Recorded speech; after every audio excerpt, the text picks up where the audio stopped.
Chapter 148.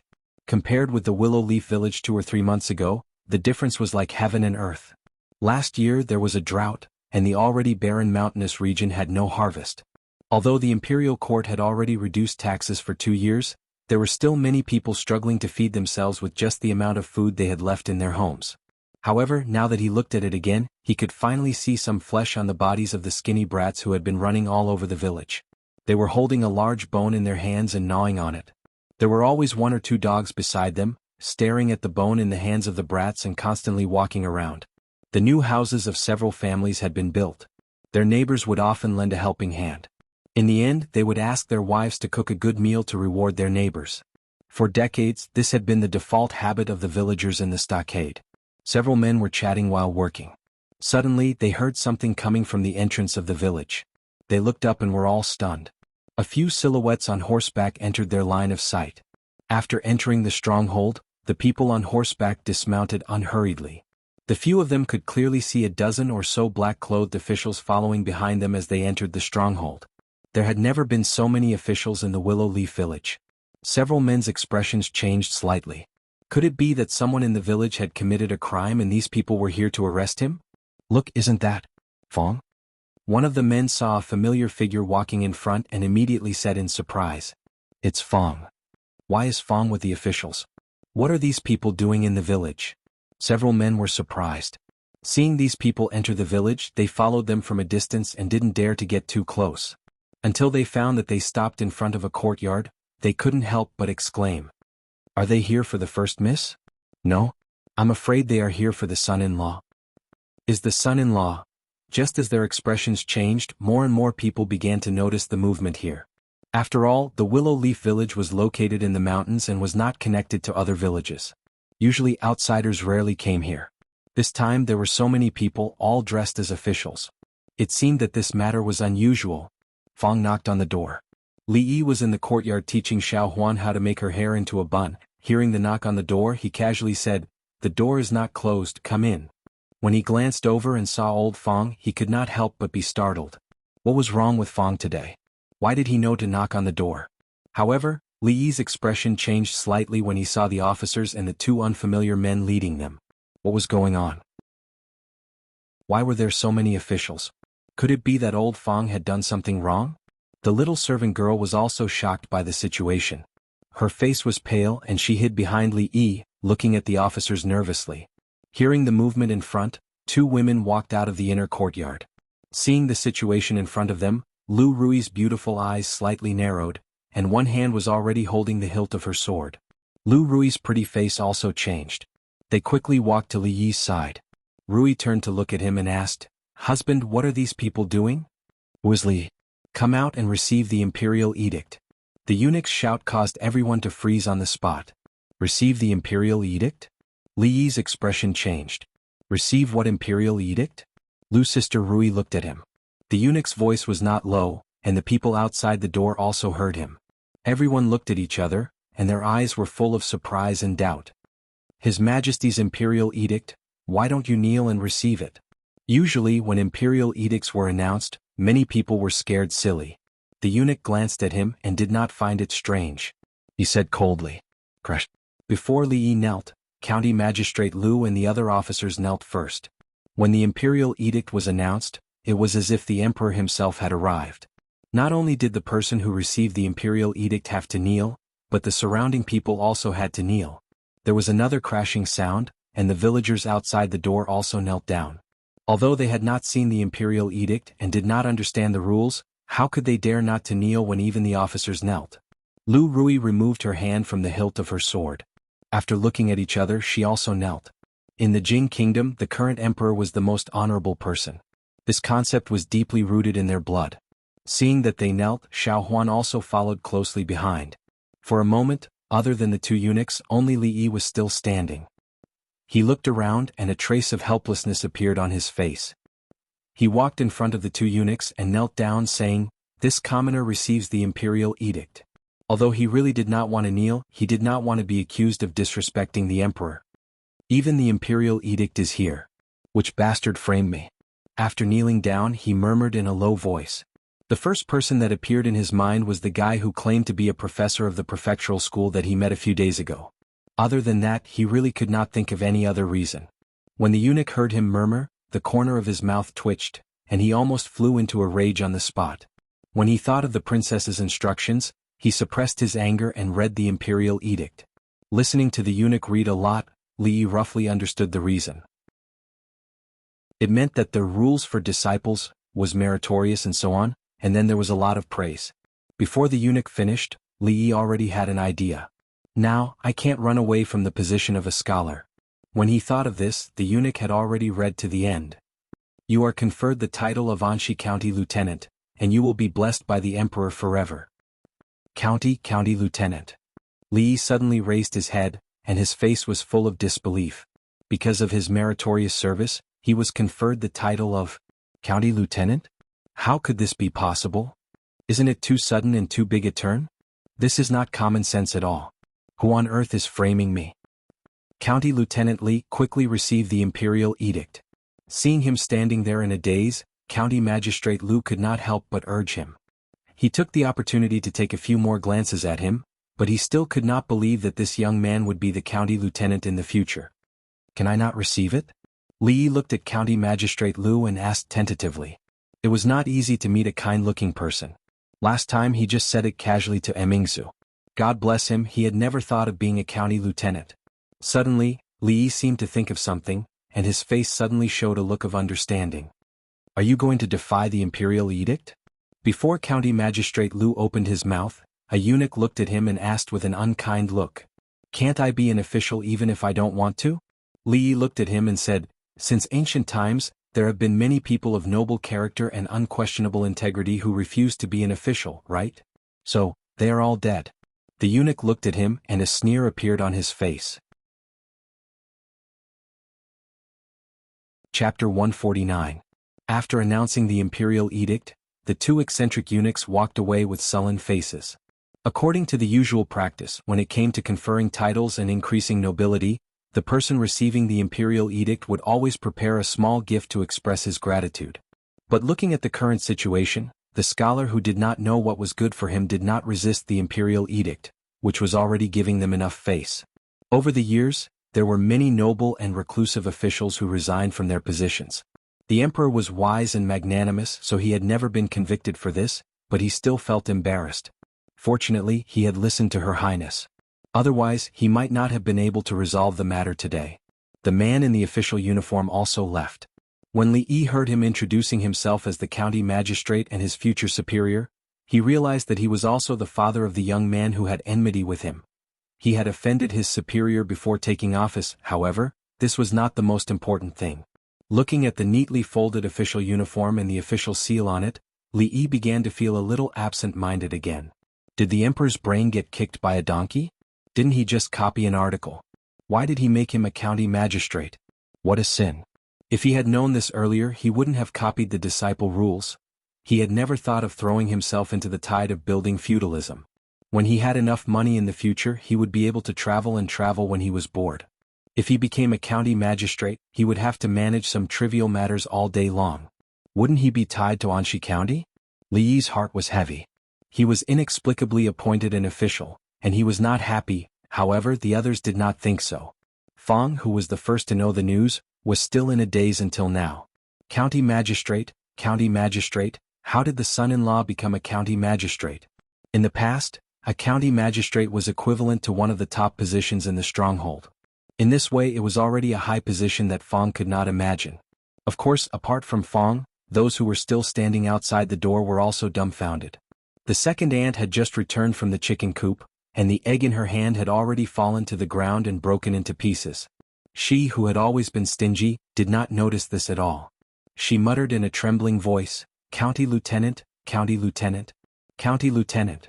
The expressions of the other direct descendants of the Liu family were also particularly interesting. The Willow Leaf village started with bandits. Since the establishment of the village, they had gradually transitioned from bandits to ordinary farmers.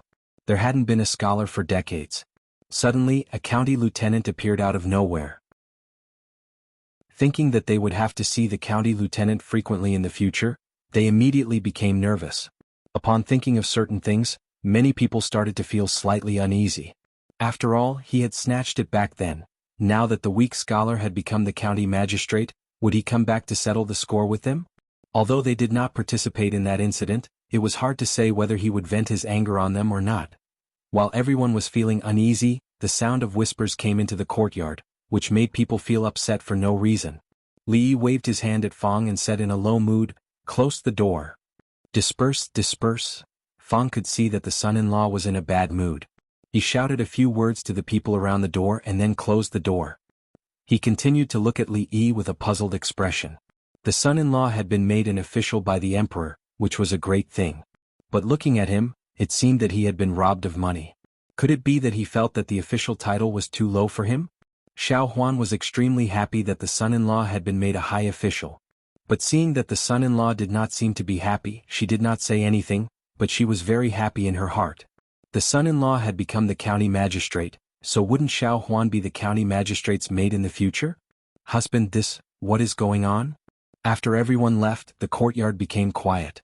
Lu Rui looked at Li Yi, and there was still a look of surprise on her pretty face. Lu Rui also turned her head to look at him. How did a weak scholar suddenly become a county magistrate? This change was a little hard for her to accept. Would she still be able to rob his things with a clear conscience in the future? I must have been framed, Li Yi said with an ugly expression, gritting his teeth and gritting his teeth. Fang staggered. If being framed could make him a county magistrate, he would accept all the framing. In Rui's workshop, Li Yi sat at a table, drinking alone to drown his sorrows. He was thinking about how to get rid of the position of county magistrate. Slack in work, corruption and bending the law? It would be a good idea if he could go back home and work as a farmer. But it would not be worth it if he went to jail for this. After all, this was a feudal society that did not care about human rights at all. If the emperor asked him to be an official, then he must be an official. Did the emperor ever ask for the opinions of the people involved? When is county magistrate going to be appointed?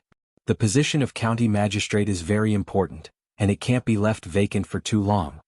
Just when Li Yi was racking his brains and thinking hard, a clear and melodious voice came from outside the door. Seeing the female arrestor coming in, Li Yi suddenly stood up and glared at her, asking, "Is it you? Is it you who did this?" Li Yi thought about it over and over again. He felt that no matter how big the hole in the brain of the emperor of Jing country was, it was impossible for him to just rely on a piece of rules for disciples, to confer him the position of a county officer. If there was no one behind this, he would not believe it even if he was beaten to death. And Arrestor Li, who had a powerful background, was his primary suspect. "You said you wanted to be the county magistrate. What? I helped you, but you not only don't say thank you, but also blame me." Li Emingzu sat opposite him, took a wine cup and said lightly after filling it with wine. She did not deny it, which meant she admitted it. "It's really you?" Thinking that she was the one who set him up, Li Yi suddenly became furious. This ungrateful person ate his food and drank his wine, but in the end she bit the hand that fed her.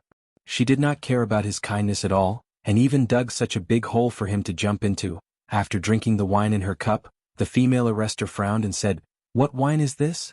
It's as light as water. Where's your strong wine? Take it out quickly." Li Yi pulled the wine pot to his side and took the wine cup from her hand. He stared at her with fire in his eyes. Why the hell would she drink? There was no wine and he didn't even give her water. The female arrestor was not angry at all. She crossed her arms, looked at him and said lightly, "What? Didn't you say you wanted to be the county magistrate?" "Who said I?" Li Yi had only said half a sentence before he was rendered speechless. At this moment, a familiar scene appeared in his mind. What's so good about being a lowly official? There's no rank and I'm ordered around all day. It's meaningless. If I want to be an official, I should at least be a county magistrate or at least a county magistrate. What's the point of being an official? What's the point? What is it? The words that he said to Emingzu at that time echoed in his mind for a long time. Damn it, my mouth is so cheap. Li looked up to the sky and let out a long sigh after being tricked by his strength. It's not death, it's self-destruction. If you don't seek death, you won't die. The ancients were right. Chapter 150. After figuring out the cause of the matter, Li felt even more upset in his heart. Being cheated by others and being cheated by oneself were two completely different feelings. He raised his head to look at Emingzu and sighed in his heart. This girl was really honest, he was just saying it casually. Who would have thought that anyone could become a county lieutenant? Moreover, he didn't expect that this honest girl would take it so seriously. If he had known that this would be the result, he wouldn't have said that it would be a county lieutenant. At the very least, he would have been a prefectural magistrate. While he was thinking about this, Emingzu had already taken out a small unopened wine jar from the corner of the counter. She sat back at the table with satisfaction and took back the wine cup from Li Yi's hand to refill it. The cup that he drank just now was at most water wine. This scholar's alcohol tolerance was probably similar to that cheap cousin of his. You have a say in the emperor's side? Li Yi came back to his senses and didn't blame her in his heart. Sort of. Emingzu nodded as a tacit agreement. Smelling the fragrance of the wine, a trace of satisfaction flashed in her eyes and she picked up the wine cup. Li Yi looked at her and asked tentatively, "Then how about we make a deal?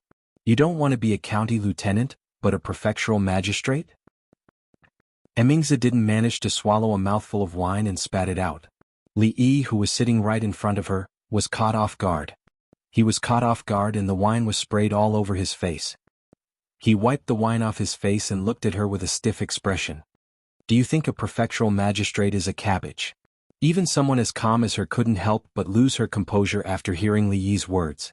Not to mention a prefectural magistrate, even the appointment and dismissal of a county magistrate wasn't something she could control. Changing to a prefectural magistrate? He really dared to think. After throwing him a supercilious look, she stood up and walked outside. The position of a county lieutenant cannot be left vacant. If there's nothing else, you should report to the county government early. After walking out of the door, he turned back and picked up the wine jar, saying, "I'm taking the wine away." Li Yi stared blankly at her disappearing figure, feeling as if he had been betrayed. "I heard that you're going to be a county lieutenant?" Li Xian asked in surprise as soon as he walked into the shop. "How did you know?" Li Yi sat on the chair listlessly, raised his head and glanced at him. After asking, he felt like he had asked a useless question. In Qing and Fu, what could be hidden from him? Emingzu said so. Li Xian sat opposite him and said, "Emingzu said that with your abilities, you have nothing to do anyway. It would be a pity if you don't find something to do." "I didn't think that Emingzu would have such an evaluation of you." Li Xian's tone was a bit gloomy. Ever since he was young, this cousin of his had always ignored him. Not only him but others as well. This made Li Xian feel very defeated. This was the first time he had heard her use the word capable to describe a man. He looked at Li Yi seriously and felt that there was nothing special about him. Although he was outstanding enough compared to others, compared to himself there was still a small gap. Of course he still had something to ask of Li Yi. He only thought these words in his heart and didn't say them out loud. "What? I have nothing to do anyway. It would be a pity if you don't find something for me to do?" The expression on Li Yi's face froze. When he thought of the indifferent expression on the bailiff's face when she said these words, he couldn't help but feel a surge of anger in his heart. So she did it on purpose. When he walked in the stockade the day before, the people around him avoided him like they were avoiding the plague. Everywhere he went, people retreated. The naughty child wanted to come over and greet him but was held under the arms of the adults in the family. They quickly hid in the house and closed the door. 2 pairs of eyes peeked out from the crack of the door. When he encountered someone he couldn't avoid, he would stand where he was and call out, "County Lieutenant," in a trembling voice. After that, he would run away. Even the dogs in the stockade couldn't catch up to him. Other than Fong, even the people who were close to Rui and her sister were somewhat uneasy when they saw him. It was even more difficult to explain to the family. The little servant girl was heartless and hadn't changed much from before. When she was doing things, she would sometimes secretly cover her mouth and laugh. No one knew what she was thinking. As for Rui, he couldn't tell her that the emperor was crazy and suddenly wanted to make him a county lieutenant. Last night, Li Yi rested in the shop. When he thought of how to explain it to Rui, the two of them would have a good talk. "Do you still remember the psychology of women and the 36 ways to woo a girl that I mentioned last time?" Li Yi looked at Li Xian and asked. "Of course I remember." Li Xian nodded. This was what Li Yi promised to teach him last time, but he hadn't fulfilled it yet. "I'll teach you these things now," Li Yi said with a serious face. "You can go and woo the bailiff now." Since she made him worry, Li Yi certainly didn't want her to live comfortably. Now he would teach Li Xian how to woo a girl shamelessly and annoy her to death. "Why do you want to woo her?" Li Xian was stunned when he heard it, then he said in shock, "She is my cousin." This time it was Li Yi's turn to be puzzled. "Then why did you ask me to write a poem last time?" I just want her to see me in a different light. Li Xian, who had been ignored since childhood, wanted to see different emotions from her as her cousin. However, this goal had been achieved a few days ago. Speaking of which, I still have to thank you. Last time I made a bet with Emingzu. Which of the two rocks of different sizes would fall first? Thinking of her expression at that time, Li Xian couldn't help but smile. He cupped his fist and said to Li Yi. Li Yi found that he had been wrong all this time. It turned out that this guy only wanted to show off in front of Emingzu. In this world, if someone wanted to woo his cousin, his legs would still be broken. By the way, you can continue with The Psychology of Women and 36 Ways to Woo a Girl that you mentioned just now. Obviously, Li Xian was still very interested in the topic he just talked about. I forgot. Li Yi waved his hand. The idea of letting Li Xian annoy the bailiff also failed, so he immediately lost interest. After giving a few words to the girls, he started to walk out of the door. Where are you going? Li Xian asked. Li Yi didn't answer, so Li Xian hurriedly followed him. In the Anxi County government office, Li Yi and Li Xian were stopped by the Yamen runner at the door. The Yamen runner stopped them and asked, Who are you? What business do you have in the county government office? Li Yi took out his waist token and waved it in front of the Yamen runner. The Yamen runner's expression immediately changed. He bowed and said, Lord County Lieutenant. Seeing the two of them walk into the county government office, the Yamen runner patted his chest after they disappeared. That scholarly young man just now was the new Lord County Lieutenant? He was too young. Just when the Yamen runner was thinking whether the new Lord County Lieutenant was reliable, County Magistrate Lu was a little distressed in the county government office.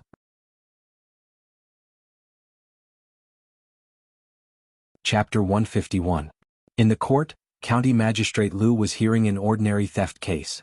As a county magistrate, he was in charge of the county's government affairs, so he couldn't do everything by himself. Usually, these small cases were handled by County Lieutenant Zhou. However, County Lieutenant Zhou was still in prison, and the newly appointed County Lieutenant Li hadn't come to the county government office yet, so he could only temporarily take on the duties of County Lieutenant. These days he was much busier than usual, and he didn't even have time to fool around with his concubine. In a county, the county magistrate was responsible for coordinating the county's government affairs. The county deputy's main duty was to assist the county magistrate in administration. The registrar was responsible for checking documents and supervising the county's administration. The county lieutenant was in charge of justice, arresting thieves, hearing cases, making judgments, and collecting taxes. He was the busiest among the four people. Now, besides the county magistrate, even the county lieutenant's affairs were all on him. How could County Magistrate Lu not be distressed? Why hasn't County Lieutenant Li come yet? At this moment, a government runner came to report that the newly appointed County Lieutenant Li had arrived. County Magistrate Lu was overjoyed and went out to greet him in person. From a distance, he saw County Lieutenant Li and a young man walking towards him. The young man was talking to County Lieutenant Li with a smile, but County Lieutenant Li was obviously not in a good mood and seemed to be too lazy to talk with him. That's child. County Magistrate Lu vaguely felt that the young man was a little familiar. When he remembered, he suddenly stopped and was stunned. County Magistrate Lu was fortunate enough to follow his lordship to Prince Ning's mansion and saw Prince Ning. Because of the special identity of Prince Ning and his handsome appearance, County Magistrate Lu had a deep impression of him, so he recognized him at a glance. Seeing the heir in the county government was enough to surprise him. Last time, County Magistrate Zhou had offended the heir, so he ended up like this. But what surprised him more was that the new county magistrate Li actually talked and laughed with the heir, and it seemed that they had a good relationship. Looking carefully, it was not talking and laughing at all. It was obviously Prince Ning's one-sided talk, but County Lieutenant Li didn't even bother to pay attention to him. What's the background of this county lieutenant under my command? He was merely a minor 8th-rank county officer, yet he was able to be bestowed the title by the emperor himself.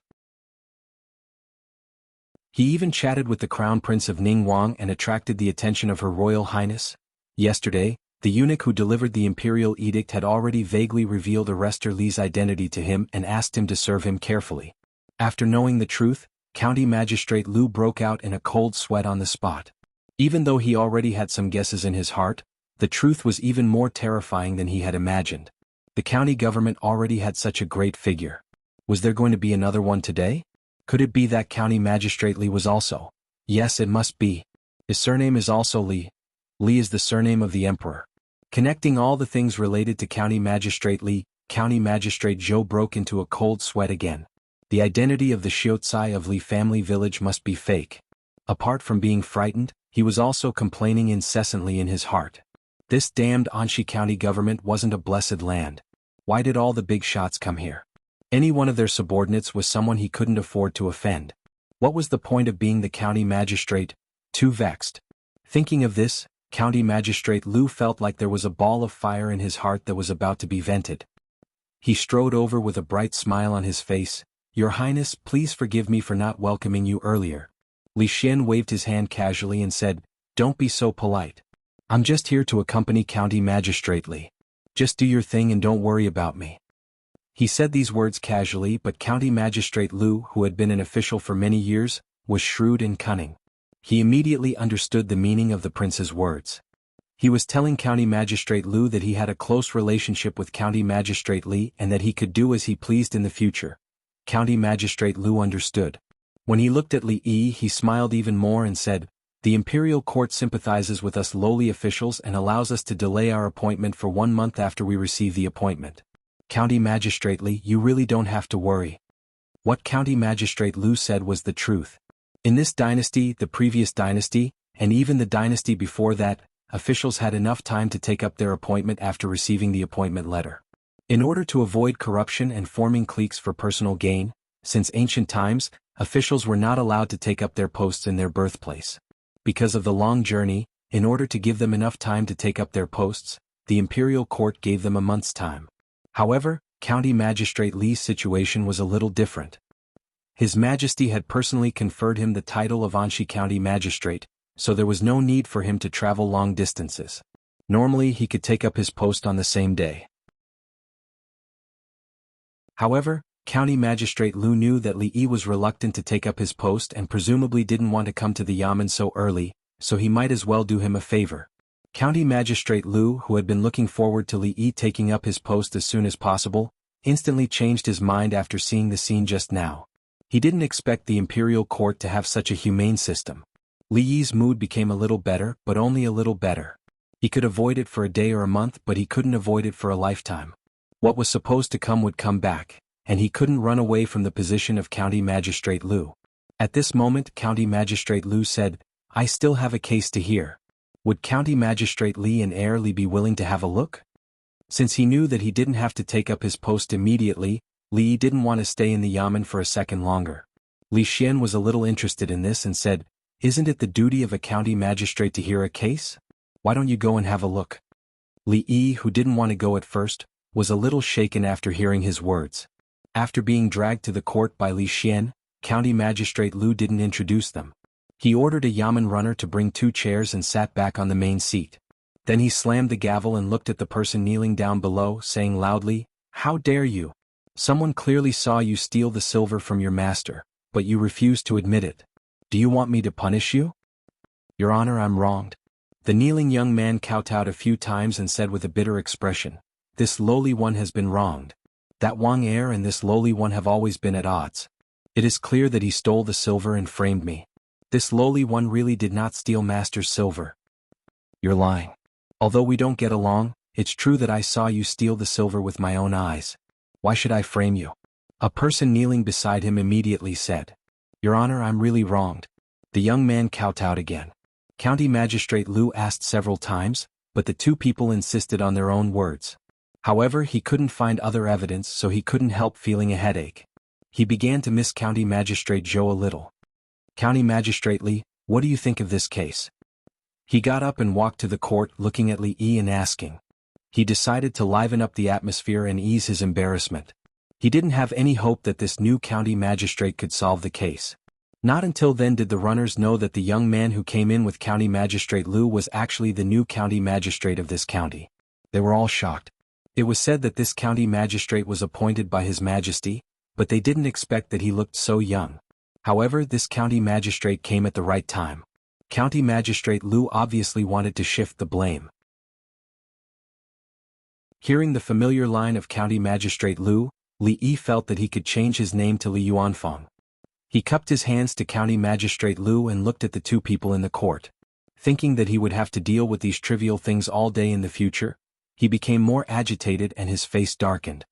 He pointed at the young man who was accused and said loudly, "When you argued just now, you repeated your words and raised your voice, which showed that you were lying. In just a few words you rubbed your nose 5 times, which showed that you were trying to cover up the truth. Your right thumb kept rubbing, which showed that you were panicking. Last but not least, you look shifty-eyed and ugly, which means that you are not a good person. If you didn't steal the silver, who else could it be?" Speaking of this, Li Yi's voice suddenly sank. "Guards, drag him out and behead him."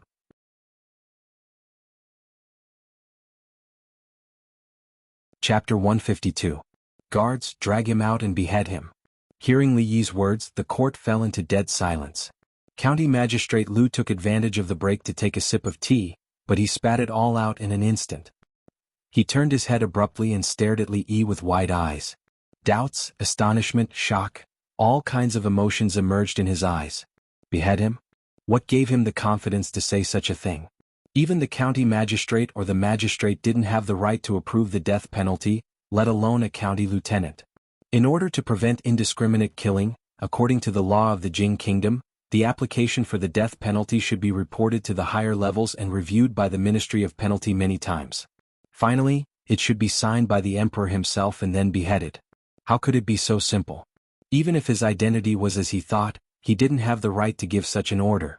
However, seeing that he said, "Drag him out and behead him," so easily with a gloomy face, County Magistrate Lu increasingly felt that his background was unfathomable. County Magistrate Lu was like this, not to mention the yamen runners in the court. When the young county lieutenant opened his mouth, they were a little confused. Repeating words and raising his voice meant that he was lying? Rubbing his nose meant that he was trying to cover up the truth? Rubbing his thumb meant that he was flustered? This method of solving a case was simply unheard of. What was more unbelievable was that he looked shifty-eyed and ugly, which meant that he was not a good person. Since when was being ugly a crime? Could this county lieutenant be more sloppy in solving a case? What the county lieutenant said next confirmed their guess. It was really possible. Drag him out and behead him? Behead him? The yamen runners smiled bitterly in their hearts. You're just a county lieutenant, not the emperor. Who gave you such a great power? Li Xian's mouth twitched mockingly when he saw the shocked expressions on everyone's faces. They were just a bunch of country bumpkins who hadn't seen the world before. Just a few words had scared them?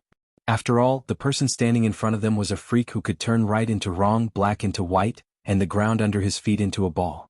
A single sentence from him could make people doubt their lives.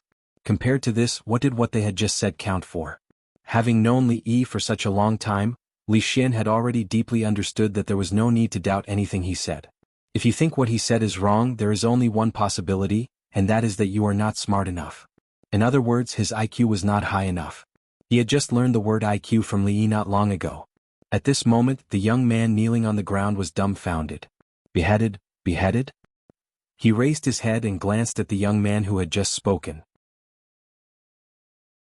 He saw that the young man's face was serious and did not look like he was joking. He suddenly felt his vision go black and instantly collapsed to the ground. Even Wang Er, who was standing beside him, was stunned when he heard this. Was this lord serious? In the next moment, a miserable scream came from the court. "Lord, please spare my life, please spare my life." The young man got up from the ground and kowtowed as if he was pounding garlic. "It's all my fault. I was greedy for money. That day I accidentally saw the place where the master hid the silver, so I had an evil intention. Yesterday when the master was not here, I stole the silver. Now I've buried it under the 3rd peach tree in the backyard. I'm willing to confess everything. Lord, please spare my life." This young man was just a lowly servant. How would he know about the twists and turns of criminal law? When he heard the words, "Drag him out and behead him," he was completely dumbfounded. How would he dare to deny it? What was a few dozen taels of silver? If this went on, he would lose his life. It was just a few dozen taels of silver. Was it worth it? The court continued to be silent.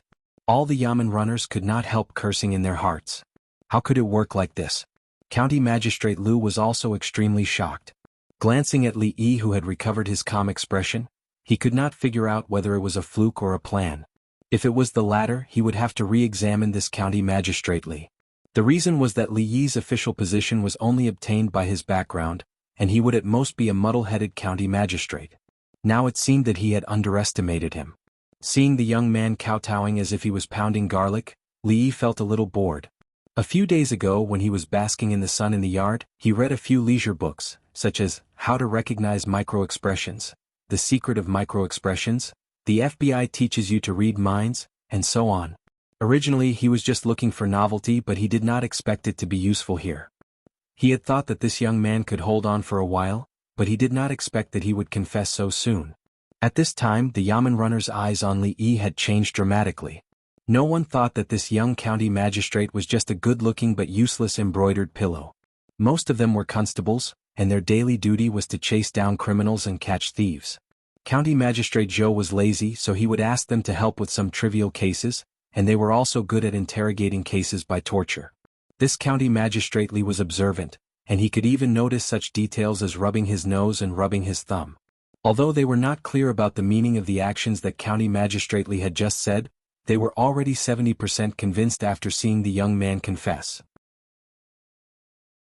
Then he convicted him with ugliness to disturb his mind, and the sentence, drag him out and behead him. What's more, it was a stroke of genius that made the criminal's mind completely collapse, and he confessed to the theft. Based on this alone, it could be seen that he was more powerful than County Magistrate Zhou. This young county magistrate was not simple. Hey, why did you say those things just now? Li Xian returned to his curious nature, and he asked, not caring that they were in the court. He was really curious about how Li Yi guessed that person's mind through these subtle movements. If he could learn this trick, wouldn't he be able to see through people's mind easily in the future? Not only Li Yi, but all the people present were curious about this question at this moment. In an instant, more than 10 pairs of eyes looked over. Even County Magistrate Lu was no exception. Li Yi turned to look at Li Xian. Do you really want to know? Li Xian looked at him with a faint smile, and his heart skipped a beat. He suddenly had a bad feeling. He recalled that every time Li Yi subverted his understanding, it made him doubt the world, and he could not eat or sleep well. Only by experiencing it himself could he understand the feeling. Let's talk about this in a few days. Li Xian's face turned pale, and he hurriedly shook his head and said, thinking of those terrible experiences, the curiosity in his heart was instantly reduced by more than half. Li Yi did not explain, and the Yamen runners were very disappointed. Even though County Magistrate Lu was also curious, it was not appropriate to ask at this moment. He waved his hand, and some Yamen runners already understood and took the young man who stole the silver away. After the case was solved, before County Magistrate Lu had time to breathe a sigh of relief, a Yamen runner came from outside the door and whispered something in his ear. Lord Lu, about the arson case, shopkeeper Wu came to urge us again. Hearing that, County Magistrate Lu rubbed the area between his eyebrows and sighed in his heart. When would such days come to an end? County Magistrate Lu's eyes suddenly lit up when he glanced at County Magistrate Li.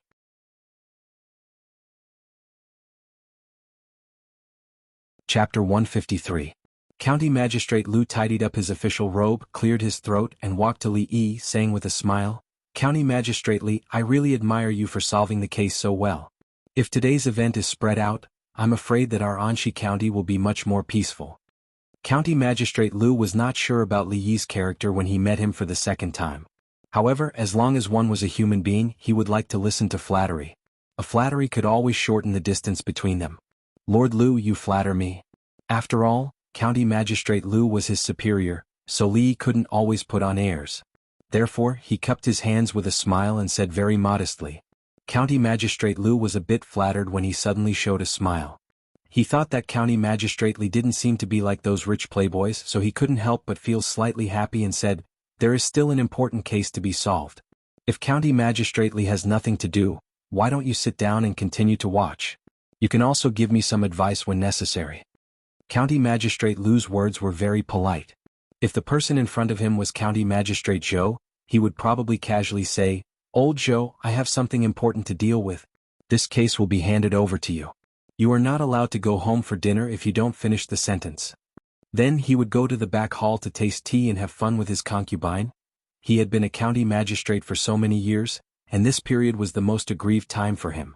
Fortunately, Li Yi was not an insensible person. In the future they would meet each other frequently in the same county government, so he had to build a good relationship with County Magistrate Lu. After all, nominally, County Magistrate Lu was the boss here. This is my duty. It's good for me to get familiar with it in advance. If I can help you, it will be better. Li Yi smiled and sat on his seat again. County Magistrate Lu nodded and felt very comforted. Then he sat back in the hall and slammed the gavel again. "Bring the criminal." The young prince, Li Xian, who was sitting next to Li Yi, turned his head to look at him from time to time. He really wanted to learn how to read people's minds, but he was worried that if Li Yi opened his mouth, he would suffer for a few days again. He was in a dilemma. At this time, Li Yi's heart was depressed. A few days ago he had read a lot of books on microexpressions and FBI investigation, and now he had to use them so soon. Could it be that all of this was predestined? A moment later, a middle-aged man was escorted into the hall. After he was asked to kneel in the hall, he announced loudly, "Sir, the criminal is here." County Magistrate Liu slammed the gavel and said loudly, "Zhao Feng, County Magistrate Liu Yi, Magistrate Liu, I'm asking you again. Magistrate Feng, Magistrate Liu is Magistrate Liu. Half a month ago, the splendid cloth shop in the city was burned down. Although there were no casualties, all the cloth in the shop was burned. Shopkeeper Wu, the owner of the shop, suffered a heavy loss. After many investigations, the suspect was finally identified as the shopkeeper of another shop not far from the splendid cloth shop. The two shops were not far from each other, so they naturally had a competitive relationship. Not long ago, the splendid cloth shop developed a new type of cloth that was very popular in Qing'an Prefecture. The shop's doorstep was almost trampled flat by customers. The other shop was naturally deserted. They watched as someone else made a fortune. Their feelings were probably no different from Magistrate Liu, who saw Magistrate Zhou suddenly become the magistrate. Jealousy was a scary thing. They were both cloth sellers. Why did your shop's business have to be better than mine? Furthermore, the two of them had quite a bit of personal grudge between them. Thus, on a quiet, moonless night, shopkeeper Zhao stealthily came to the entrance of the splendid cloth shop and set it on fire. Then he also set it on fire. Shopkeeper Zhao was set on fire, but Magistrate Liu was worried. This case was neither big nor small. Logically speaking, both of them were merchants with low status. Magistrate Liu did not have to worry about handling this case. However, the shopkeeper of the splendid cloth shop was the judge. In this case, Magistrate Liu had to consider it carefully. Although Zhao Feng was the most suspicious, the evidence was not conclusive. Some heavy punishments, non-murder cases or other serious cases could not be used. If such torture tools were to be used, they must be reported to their superiors and the brand must be verified. Moreover, they could not use it on the same criminal more than twice. Otherwise, it would be considered torture to extort a confession. A few days ago, His Excellency had personally sent someone to the county yamen to inform them that the court meeting was approaching. This was also the time when the imperial censors were most active. These censors had nothing to do, so they wandered the streets and learned about the government from the commoners. They wanted to get hold of the officials' weaknesses. If they used torture improperly and were labeled as cruel officials, it would damage His Excellency's achievements. Then, as the county magistrate, he would not have a good time next year. "Your Excellency, I'm innocent," Zhao Feng said unhurriedly. "I didn't set the fire, I'm innocent." The result was the same as before. Magistrate Liu was enraged when he saw Zhao Feng's calm expression. He snapped, "How dare you? Do you really think I don't dare to use torture on you?" Zhao Feng knelt in front of the court and remained silent. He thought to himself, so what if I have to torture him? It's nothing to suffer a little pain. However, if I'm convicted of arson, I'll be punished severely. Magistrate Liu picked up a red stick and was about to throw it at Zhao Feng. Suddenly, an idea flashed through his mind. He immediately waved his hand and the stick fell to the ground. He then said coldly, "The criminal Zhao Feng set the fire without any reason. The evidence is conclusive, but he still dares to deny it. Men drag him out and behead him." The runners were startled when they heard the explanation. They glanced at Magistrate Liu, then at Li Yi. The magistrate was applying what he had learned on the spot. Li Xian curled his lips. It was interesting to see something like this happen the first time, but it was boring the second time. Li Yi was startled too, but he found the magistrate to be interesting. Zhao Feng's expression changed when he heard the words "drag him out and behead him." He was about to say something, but when he raised his head and saw the expressions on the runners' faces, his heart skipped a beat. He knew that the magistrate was trying to intimidate him. A magistrate did not have the authority to decide the life and death of a person. He straightened his body and said in a clear voice, "Sir, even if you behead me, I didn't set the fire." His attitude was as if he had been wronged and would rather die than surrender. Magistrate Liu's expression froze. He was startled for a moment, before he could no longer suppress the anger in his heart. Why did the same trick work so well when County Magistrate Li used it just now? Why did the man kowtow and confess? But it didn't work at all when it came to him? Is he looking down on me, Magistrate Lu? Magistrate Lu became even more furious when he saw the runners around him could not help but laugh. Just as he was about to execute the punishment, Magistrate Li slowly rose from his seat and brought his fists together before he said, "A human life is at stake. Sir, I'm afraid it's inappropriate."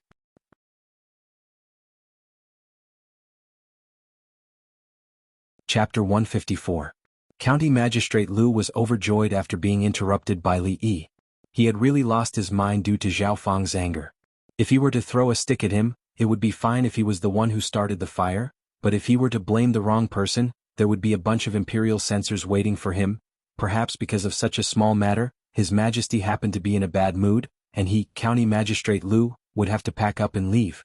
What do you think, County Magistrate Li? County Magistrate Lu withdrew his hand from the stick and said with a smile, "A human life is more important than anything else. Everyone only has one life, so we shouldn't make a rash decision." Li rose from his chair and said. Zhao Fang was overjoyed hearing this. The young man's words were extremely reasonable. It would be best if he could be exempted from the punishment too. "You're right, County Magistrate Li." County Magistrate Lu nodded with a confused look as he had no idea what Li was trying to say. "I've heard of a punishment called the ant punishment. It involves stripping the criminal's clothes and smearing honey all over his body, before placing a few ant nests next to the criminal. The ants are fond of sweetness, thus they would crawl all over the criminal's body. Even if they were bitten, they would not leave any wounds. Why don't you try it?" Li said with a smile, but in the eyes of the bailiffs, his smile looked like that of a devil. The mere thought of the scene made them feel uncomfortable, as if countless ants were crawling all over their bodies. Some of them even reached out their hands to grab the ants. Li Xian's eyes were filled with terror too. The scene described by Li Yi was too intense, causing him to subconsciously glance at the ground. When he saw a few ants crawling under his feet, he immediately raised his legs and moved away from them. County Magistrate Lu secretly swallowed his saliva, causing goosebumps to rise on his skin as he recalled a certain scene. Ant punishment? After hearing the young man's words, Zhao Fang, who was kneeling on the ground, could not help but shiver, as cold sweat ran down his back. What he hated the most in his life was to see things that were densely packed together. Just the thought of ants crawling all over his body made him feel worse than death. His body no longer had the strength to support itself, and he collapsed on the floor. "My lord, this lowly one has confessed, this lowly one has confessed, this lowly one was the one who started the fire, this lowly one was the one who started it." Frightened by a certain scene in his mind, shopkeeper Zhao collapsed to the ground. His face was pale and his eyes were filled with terror. Even his voice was weak. Looking at that guy lying there like a pile of mud, Li was a little surprised. "This is just an ordinary ant. Don't you see those reality TV games in the future? A cute girl dares to crawl into a box full of snakes, insects, rats and ants all by herself. Compared to that, what does this count as?" Looking at this fellow's face that was as pale as a piece of paper, he looked like he was about to die from fright. Did he have a phobia of ants? The mud-like shopkeeper Zhao was dragged away. The bailiffs looked at Li Yi with admiration. They looked at each other and suddenly bowed at the same time. County Lieutenant is mighty. By now, they had put away all the contempt in their hearts for this young county lieutenant. There was no need for torture, no need to extort a confession. Just a few words were enough to make a suspect confess to his crimes. Not to mention the Anxi County Yamen, even in the entire Qing and Prefecture or even the entire Jing state who could do this. Following such a county lieutenant, would there be any case they couldn't solve in the future? Even before he officially took office, Li Yi had already convinced all the bailiffs based on what happened today. Of course, County Magistrate Lu was also convinced. After witnessing County Lieutenant Li's ability with his own eyes, he would be much more at ease about the security of the county in the future. Previously, he was worried that His Majesty would force a playboy from the royal family into the county government, but now this worry was completely dispelled. Li didn't come to the county government to solve cases. Since County Magistrate Lu said he could have a month's vacation, wouldn't it be a waste of the good intentions of the imperial court if he came to work so early? After exchanging greetings with County Magistrate Lu, Li Yi took the opportunity to say goodbye, ready to enjoy his 1 month's vacation. County Magistrate Lu said with a smile that he didn't need to hurry to take office. Although it was against his will, he could only work hard for a month at most, which was far less important than selling a favor to County Lieutenant Li. Phew, I'm finally out. In a room in the county government, a young man pushed the door open and came out, letting out a long sigh of relief. After being inexplicably grounded by his father for so long, the young man surnamed Lu was in a good mood today as he could finally come out for a breath of fresh air. Recently, there was something wrong with his father, who was always venting his anger on him for no reason. The young man surnamed Lu decided to stay far away from his father when he saw him, lest he got into trouble again. When he came out from the back office, he happened to see a person coming out from the front hall. The moment he saw the young scholar, a trace of astonishment appeared on the young man surnamed Lu's face, followed by ecstasy. There was a way to heaven, but you didn't take it, but broke into hell. Unexpectedly, he met this guy in the county government who had ruined his plan and beat him up. Could it be that this guy had been sued? Haha.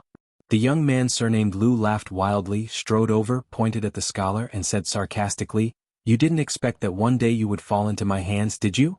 Seeing that the scholar was stunned as if he was scared, the young man surnamed Lu felt even more comfortable. When he was about to call for a servant, he suddenly heard an extremely gloomy voice. "Fall into whose hands?" A foot wearing an official's boot suddenly poked out from the hall. The youth surnamed Lu, who was standing at the door, was not prepared and was kicked in the buttocks. He staggered and almost fell down the corridor. After he steadied himself, he turned his head and roared, "Which son of a bitch dares to kick me?" "Dad." The young man surnamed Lu's face turned pale and he was scared out of his wits. "Unfilial son, what did you just say?" County Magistrate Lu's face was as black as the bottom of a pot, and he said in a cold voice, "Dad, I don't know." The young man surnamed Lu's voice trembled. Before he finished speaking, County Magistrate Lu waved his hand and ordered a servant, "Take this unfilial son back to his room and put him in confinement for 3 months. He is not allowed to step out of the room without my permission." Hearing this, the young man surnamed Lu only felt that his vision went black. If it weren't for the servant who saw that the situation was not good and held him up, he would have been unable to stand. 3 months of confinement, this was killing him. He looked at the young scholar, trembling. Even a fool would know that the reason why his father was angry was all because of him. Who on earth was this scholar? After the young man surnamed Lu was taken away by the servant, County Magistrate Lu said apologetically, "County Magistrate Li, I'm really sorry. My son is naughty and mischievous and offended County Magistrate Li. I hope you don't take it to heart." At this time, County Magistrate Lu was anxious. This unfilial son caused trouble everywhere. Today he actually dared to speak arrogantly in front of the prince. After sending County Magistrate Li away, he must teach him a good lesson. If this unfilial son didn't repent, sooner or later, he would become like County Magistrate Zhou's brother-in-law and make a big mess for him.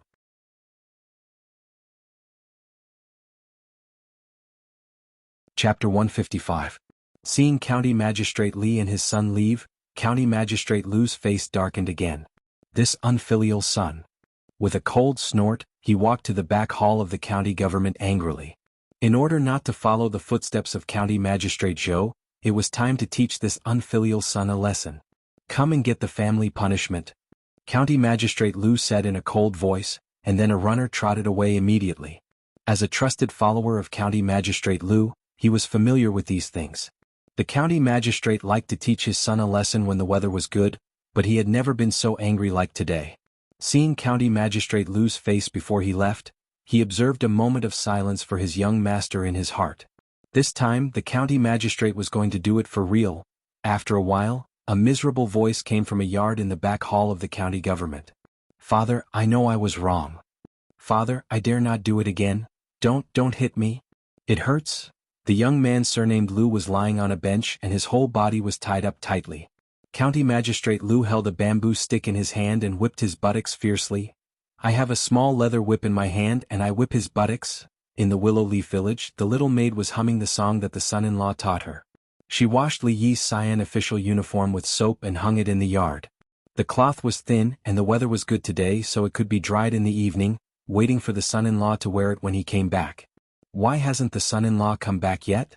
Sitting in the yard, the little maid habitually held her cheek in her hand and looked at the door, murmuring to herself. The son-in-law did not return to the village last night, and he might have slept in the shop. She hadn't seen him yet, so she was a little worried. Looking at the door blankly, she gradually held her cheek with both hands, and suddenly thought of a story that the son-in-law once told. It was said that a long time ago there was a woman. Since her husband joined the army, she stood on the North Mountain and looked forward to her husband's return every day. After a long time, she turned into a stone, which was called Looking Husband Stone. She began to imagine that if Xiao Huan kept looking like this, would she turn into a stone? If the son-in-law came back and saw that she had turned into stone, would he be sad? Xiao Huan turned into a stone, would son-in-law cry? If son-in-law's tears fell on the stone she turned into, she should be able to come back to life. That was how the story went. The autumn sun was warm but not glaring. A gentle breeze blew past and the little maid's face was flushed red. After looking in one direction for a long time, she gradually felt sleepy. The son-in-law's chair was very comfortable. Her little body was curled up in it and her eyes were still looking out the door. However, not long after, she gradually closed her eyes and the sound of even breathing could be heard. I say, just admit it. Just sign your name honestly so that you don't have to suffer the torture. Why do you have to do this? The head of the county government said with a bitter face, looking at the man who was tied to the rack with ragged clothes and scars on his face. Pa, you want me to sign my name? Dream on. The ugly man sneered and spat out a mouthful of saliva. If the jailer hadn't dodged in time, he would have been spat on. Damn it, you refuse a toast only to drink a forfeit. Whip him. The head of the prison stood up angrily and shouted at the two jailers beside him. Haha, whip him hard. When I killed my whole family, I didn't even frown. You. The man sneered and didn't hide his disdain for them. He said sarcastically, if it weren't for that woman, you wouldn't be able to catch me. If I can get out, I will slaughter that woman's whole family.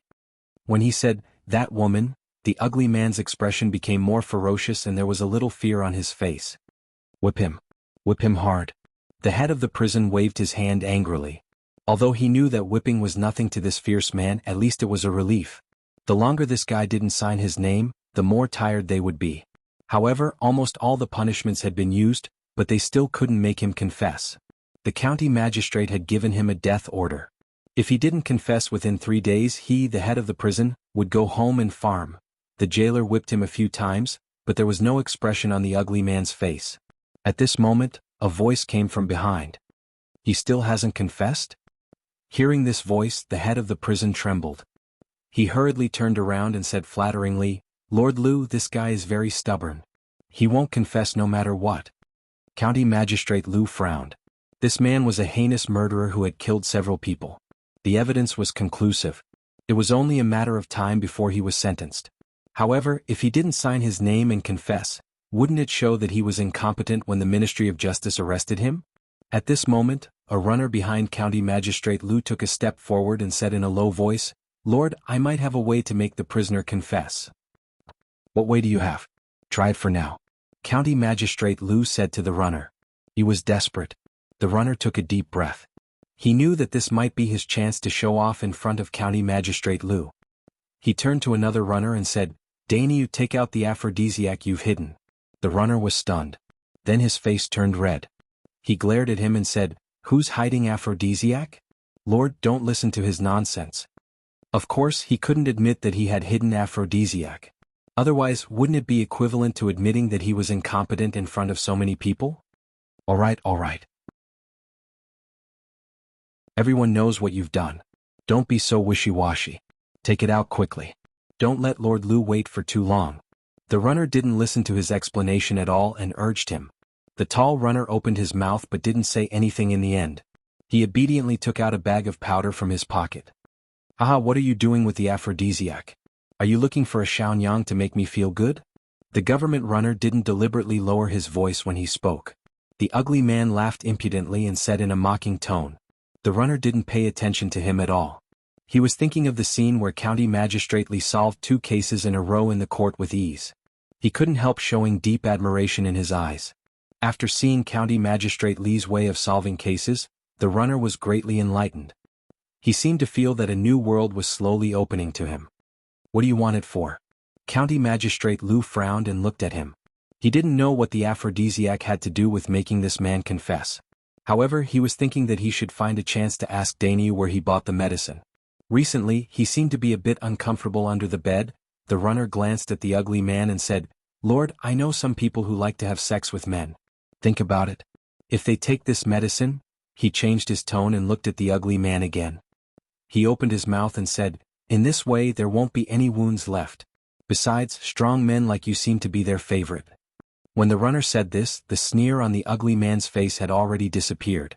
What appeared on his face was endless fear.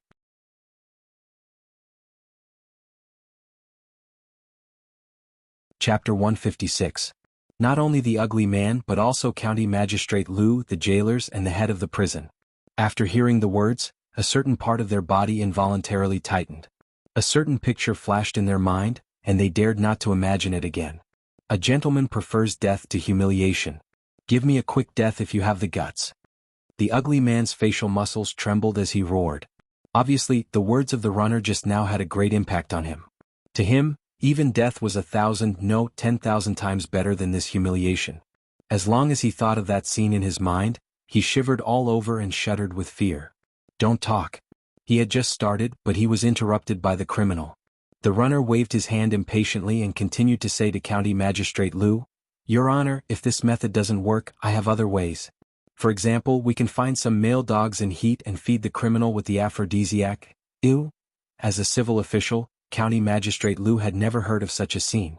He tried not to think about the scene described by the runner, but the more he tried to ignore it, the clearer the scene became in his mind.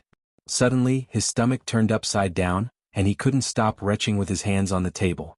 Not only County Magistrate Liu, but also the jailers in the county government prison turned pale after hearing these words. How on earth did he come up with such an inhumane punishment? It was a waste of talent that this guy didn't work as a jailer. The runner who came up with the idea was also complacent at this time. He seemed to have regarded County Magistrate Li, whom he had only met once, as his life mentor. What would Li Yi feel if he knew that he had such an admirer? He would probably kick this disgusting guy to death. I'm a dignified man.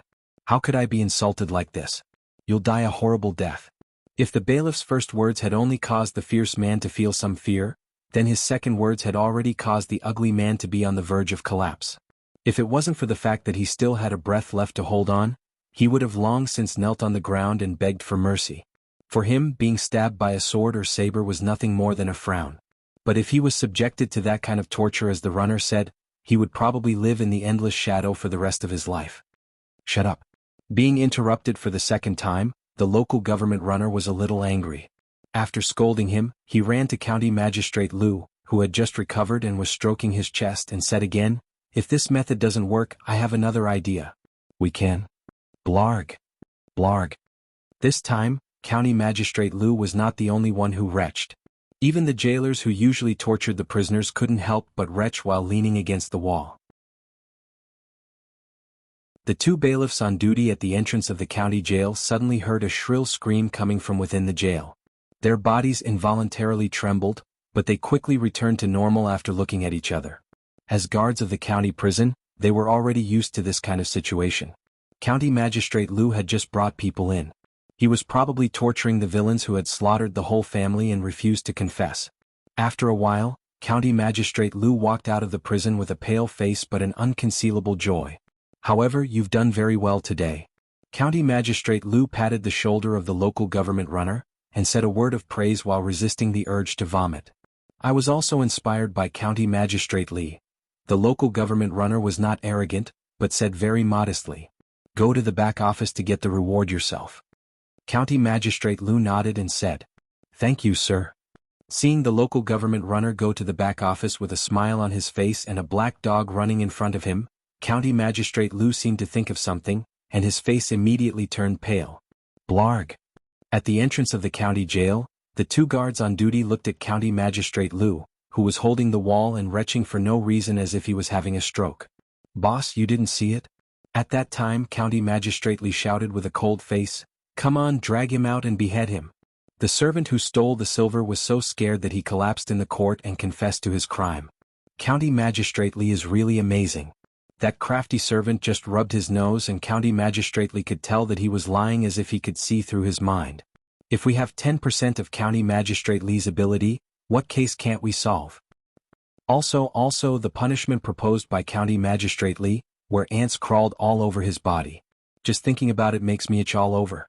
If it was really carried out, I'm afraid that the person would be tortured to madness. But County Magistrate Li just wanted to scare him. Zhao Feng was so scared that his face turned pale and he confessed on the spot. On the street of the prefectural city, a constable was narrating to the female constable what he saw in the court just now with his saliva flying everywhere. His words were full of praise for County Magistrate Li, whom he met for the first time. In the end, he said with great pity, "Boss, you were patrolling the street at that time, so you didn't see the scene of County Magistrate Li's invincible power. What a pity." Li Mingzhu slightly distanced herself from the bailiff, avoiding his splattering saliva. She folded her arms in front of her chest and listened to his story with great interest. She really didn't misjudge him. This scholar was actually able to make these bailiffs trust him so much in such a short period of time. He must have some skills that she didn't know about. Such a capable person should be used by the country. How could he live in a small shop all day long? Also, in the future, his skill of judging people must be promoted by the Ministry of Justice in all the yamens. It can greatly reduce the need for torture and interrogation, which will be of great help in handling cases. Oh, when I see him tomorrow, I'll ask him why 2 stones, one big and one small, fell to the ground at the same time.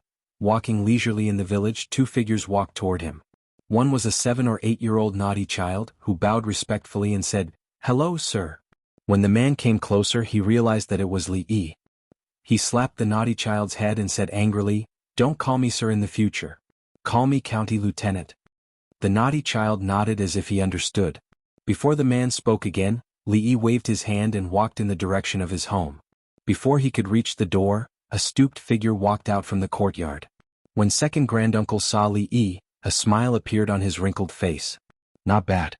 I didn't expect to see an official in the stockade village in my lifetime. Not bad, little boy. You've got a promising future." Not only did second granduncle have bad hearing, but his mind was also getting muddled. He was an outsider. How could he be a member of Willow Leaf Village? Time waited for no man. He was getting old and might not be far from Alzheimer's. Li Yi sighed in his heart and saluted as a junior. When he opened the courtyard door and walked in, he saw a small figure curled up on a rocking chair in the courtyard, sleeping soundly.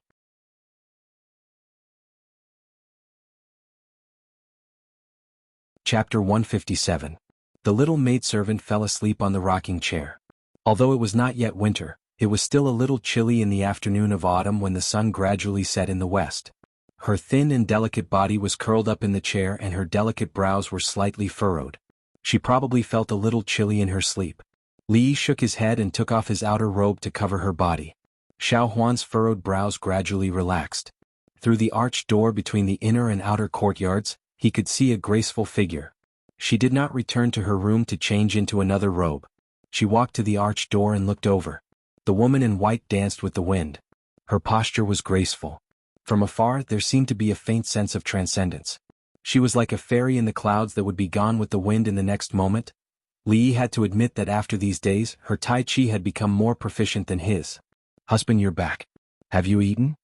Lu Rui had actually noticed Li Yi's appearance a long time ago. However, she could not interrupt him when she was practicing. After she stopped, she turned around and said, "If not, I'll do it now." Li Yi touched his stomach subconsciously. Because he was in a bad mood, he really did not eat today. "Husband, please wait for a moment. I'll do it now." Lu Rui already understood. She smiled and walked in the direction of the kitchen. Not long after, Li Yi held a bowl of noodles and wolfed it down. He did not realize it before, but after Rui mentioned it, he felt unbearably hungry and the bowl of noodles was quickly emptied. "Xiao Huan washed your official robe just now. It will probably be dry at night. Remember to bring it when you go down the mountain tomorrow. Husband doesn't know how to use a saber, so you probably won't be able to use it. However, you still have to carry it with you. It will be of some use eventually. Also, it's best if husband learns a set of saber techniques. It's somewhat dangerous to hunt down bandits. Some bandits are from the underworld and are skilled in martial arts. Husband, you must be careful when you're on a mission." Lu Rui said softly while Li Yi was eating. "Since Rui has nothing to do at home, why don't we let her stay by my husband's side? Even if we really meet a Greenwood tyrant, she'll be able to handle it." Although the position of a county lieutenant was a little more dangerous than other officials, it wasn't that exaggerated. If catching a thief could put one's life in danger, the former county lieutenant would have died many times. Although these matters were under the jurisdiction of the county magistrate, the actual executors were the constables. At that time he would throw everything to Li Mingzhu. No matter if she was a princess or a princess, she should be prepared to be tricked by herself. Li shook his head and said, "There's no need." I don't know how long this county lieutenant can last. Forget it, let's not talk about this. Let's go out and take a walk. Of course, he was not the least bit interested in being forced to do something. He wondered how long it would take for his superiors to remove him from his position if he became a county magistrate who did nothing and took his salary. This was a safer method that Li Yi thought of on his way back. He wouldn't go to jail and could completely get rid of this burden. As the two of them walked out of the courtyard, their silhouettes gradually disappeared into the distance. At the same time, a young man walked out from the house next door. Looking at their disappearing silhouettes, his face darkened. He punched the wall, causing dust to fall down. Autumn was getting stronger and the leaves on the trees began to fall. The somber atmosphere became even more intense in the afternoon. My husband doesn't seem to like being an official. The two of them walked on a small path behind the village. They were already some distance away from the village, and there was a gurgling stream on the side. Lu Rui said softly. That's right. Li Yi sighed and said, what's so good about being an official? It's not as free as it is now. I was thinking that when I have time in the future I'll go out and explore the Jianghu.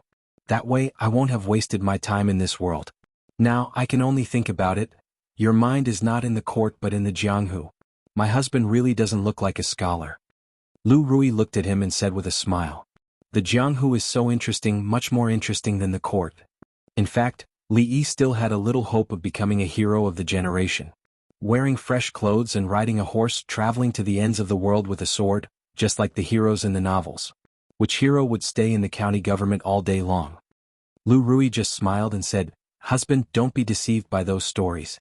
There are no heroes in Jianghu. How can a group of uncivilized people call themselves heroes? They commit murder and arson, and there are countless people who deceive the world to gain fame. I see. The Jianghu in this world seemed to be a little different, but the fire in Li Yi's heart was not extinguished. The two of them walked to the end of the path and were about to turn back. Lu Rui pointed to a stone tablet in the field and said, that's the grave of my parents. Only then did Li Yi notice that there were many stone tablets like this in the open space.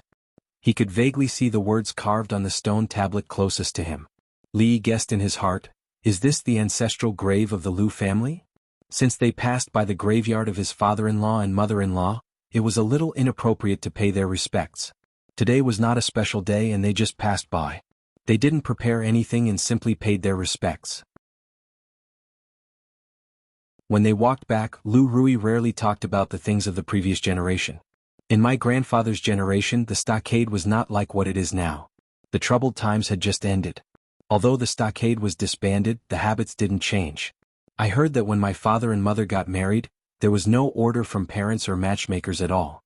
My grandfather asked people to put down the betrothal gifts in the family's home, and then they took the bride and left. Now, when talking about things like kidnapping, she didn't need to avoid anything. I don't know what my parents were like at the beginning, but later they lived like this. Only then did Li Yi know that kidnapping the bride was the tradition of the Lu family. In this way he just happened to be in time. Along the way they talked about some trivial things. Li Yi was a little surprised in his heart. Until now, she didn't even ask what was going on with this inexplicable county lieutenant. It seemed that she had accepted it. This made him have no chance to say the explanation he had prepared. It was windy outside. When they walked to the door, Lu Rui came over to help him tidy up his clothes and said, my husband inexplicably became a county lieutenant, and I was also very surprised. Later, I thought that if my husband really became a county lieutenant, I would be the county lieutenant's wife in the future, wouldn't I? Speaking of this, even she couldn't help laughing. Li Yi was stunned. After a long time, he turned to look at her and made a fist and palm salute with a strange expression. County lieutenant's wife, I'm sorry. You're welcome. She imitated the way people in Jianghu and made a fist and palm salute with a smile on her face.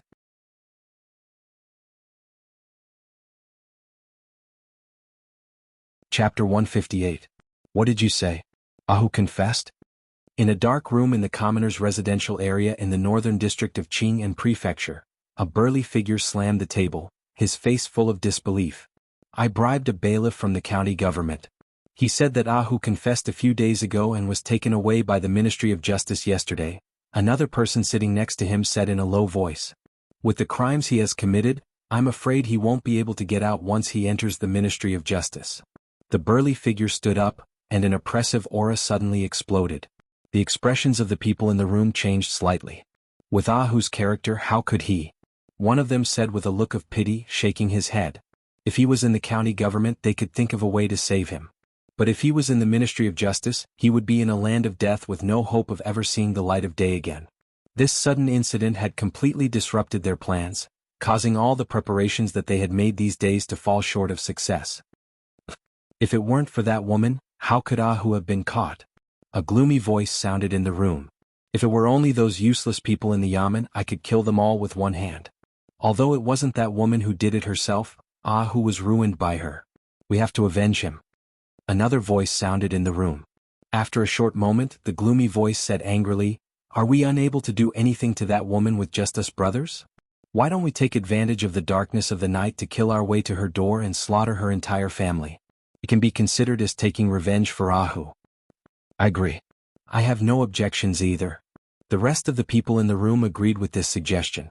The people of the Greenwood Forest had always acted according to their whims. To them human lives were like grass. Every one of them carried at least one life on their shoulders. "All of you shut up." Seeing that the room had become noisy, the burly figure suddenly shouted angrily. Only then did everyone quiet down. "Although that woman is hateful, her martial arts are really good. Last time, my brothers and I joined forces to ambush her, but we only slightly injured her. In the end, Ahu was still captured by her and handed over to the yamen. Even if we go to her now, we probably won't get anything out of it. Besides, who knows if she has any helpers? We can't act rashly. Big brother is right." A man stood up and said, "You haven't fought with that woman, so you don't know how terrifying she is. If you act rashly, I'm afraid you'll follow in Ahu's footsteps." When he said this, his face was filled with a strong sense of fear. He had fought with the woman before. Several of his brothers had besieged her, but in the end she had defeated one of them. The rest of them could only retreat temporarily. The woman was young, but her martial arts were extremely high. If they continued to fight with her, Ahu would not be the only one who had been defeated last time. "Are we just going to let this go?" one of them said indignantly. At this moment, the burly figure spoke again. "We must avenge Ahu, but this matter must be considered at length. That woman has been working for the yamen for the past 2 years and has offended many heroes of the underworld. Who knows how many people want her dead? If we can form an alliance with them, this matter will be greatly feasible." This is a brilliant plan. Big brother is right. I need to find those who have a grudge against that woman first. There's no hurry for this. There's a more urgent matter at hand. A few days ago, we were discovered by a female constable on the street. That person's martial arts is very powerful, and it wasn't easy for us to escape from her. I think our traces have been targeted by the yamen. In order to avoid unnecessary trouble, it's better to leave the city and lie low. As the burly man spoke, the voices in the dark room gradually quieted down. "What, this is the gift you were talking about?" Li Xian held a small porcelain bottle in his hand, and his voice was raised an octave higher than usual. Seeing that Li Yi nodded, a trace of black lines appeared on his face. "Isn't this just ruidu? The prince's mansion has as much as you want, and even the servants in the mansion have a bottle each. You want me to give this to mother?" Li Xian somewhat regretted handing this matter to Li Yi, and he didn't pay attention to it anymore. He didn't expect that he would be so unreliable this time. That painting was not bad, but this ruidu. Could he be a little more careful? If he had known that this would be the result, it would have been better for him to search during this period of time to see if there were any rare treasures. It was better than stupidly holding a bottle of ruidu when the time came. Li Yi also didn't bother to explain to him. Because he didn't have time to customize a new porcelain bottle, he used the packaging of ruidu. However, it contained the first batch of perfume that he had successfully tested. There weren't many flowers that bloomed in autumn, and there were even fewer that could be used to make perfume. After he finally found all the materials and made the perfume according to the book, he found that the fragrance would dissipate very quickly and wouldn't last long. Later, he looked up a lot of information and finally found something called fragrance retention agent in a corner. After adding musk ingredients, it wasn't until 2 days ago that the real perfume was finally developed. He rarely cared so much about unimportant things, and this guy actually didn't appreciate it. "You don't want it? Okay, I'll give it to Arrestor Li." Li Yi took the porcelain bottle from his hand and threw it in the direction of the door. "What is this?" "Ruidu." Emingzi reached out and took it. As soon as she unscrewed the lid, a faint fragrance escaped. She was surprised. The liquid in this bottle didn't have the refreshing smell of ruidu. Instead, it had a faint fragrance. It wasn't as pungent as the fragrance of the perfume bag, but it seemed to be more suitable for women. It's not Ruidu? Li Xian's nose didn't have any problems. Naturally, he smelled the fragrance. He couldn't help but regret that he was too anxious just now. He should have opened it first to confirm. He Emingzu this. He said and turned to look at Li Yi. He asked, what is this called? Perfume. Li Yi said lazily. Yes, perfume. I intend to give this perfume to my mother. It's her birthday in 2 days. You see, this perfume was given to me by County Arrestor Li. If you want it, you can ask him again. Emingzu glanced at him and put away the small porcelain bottle. She turned around and left without giving him a second chance to speak. I was wrong just now. Li Xian turned back and looked at Li Yi with a smile. He said, that bottle of perfume was taken away by Emingzu? Give me a few more bottles. What perfume? Li Yi looked up at him and asked with a puzzled face.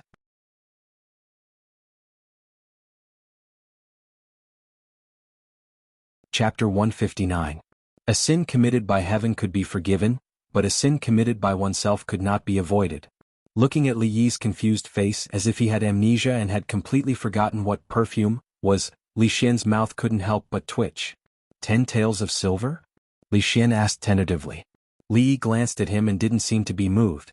In the past, when his family was so poor that they didn't even have food to eat, 10 taels of silver was a huge sum of money for him. He didn't have to worry about food anymore. But now he didn't know how many 10 taels of silver came into his account every day. He didn't have to bow down for this bit of money. Seeing that his amnesia hadn't recovered, Li Xian gritted his teeth and said, I found a fine horse recently. I'll give it to you. 2 bottles at most, no more. Li Yi looked at him and finally spoke. He often traveled between the stockade and the prefectural city. It wasn't a good idea to always rent a carriage from a carriage shop.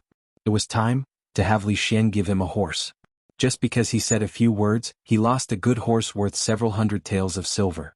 Li Xian felt depressed. After leaving behind an invitation, he took the 2 bottles of perfume and left gloomily. 2 days later, Wang Fei's birthday banquet. Li Yi opened the invitation, glanced at it and put it to the side. Although he wasn't interested in Wang Fei's birthday banquet, since Li Xian had already sent an invitation, it wouldn't be good to embarrass him. At most he would get a free meal and leave after he was full. Ning Wang Fu was of such high class, there shouldn't be a lack of delicacies. Speaking of which, he really didn't know what the nobles of the imperial family usually ate. Thinking of this, the unwillingness in his heart lessened a little. It was just that Li Xian was too stingy and only gave 1 invitation. Otherwise, if a few more people went, they could at least earn back the cost. Li Xian was quite free. Whether it was the portrait or the perfume, he had personally made them. He just had to wait for the goods. Extorting a horse from him was a light punishment. The location of the Wang Fei's birthday banquet was, of course, Ning Wang Fu. Li Yi might not be familiar with the route, but he had been dragged here by Li Xian last time, so he knew the way. Ning Wang Fu's status was high. They had to give Ning Wang face. For Wang Fei's birthday banquet, there naturally wouldn't be a lack of guests. Those who had come were all prominent figures in Qing and Fu. There were civil and military officials and even many people from the capital had come. From afar, Li Yi could see Steward Wang standing at the door, welcoming every guest with a smile. At the same time, he checked their invitations, accepted their gifts, and recorded them in the register. Keep your eyes open later. We only recognize the invitation card and not the person. No matter who comes, we can't let him in without an invitation card. Taking advantage of the free time, Steward Wang lectured the few servants at the door who welcomed the guests. Wang Fei's birthday banquet was a major event. Tonight, there were many important people in the Wang Fu. Other than the high officials and nobles from the prefectural city and the capital, there were also the new scholars from Qing and Fu who had passed the imperial examinations. Wang Fei's birthday banquet was one of them. Inviting people of insight to discuss state affairs was also the highlight of the night. The welcoming area at the door was a very important part. If something went wrong, no one would be able to bear the responsibility. Hearing Steward Wang's lecture, the servants hurriedly agreed. Recently, Steward Wang had been in the limelight. There was hope that after the old steward retired, he would become the #1 candidate to be the head steward of the Wang Fu. Oli, you're finally here. The young prince has been waiting for a long time.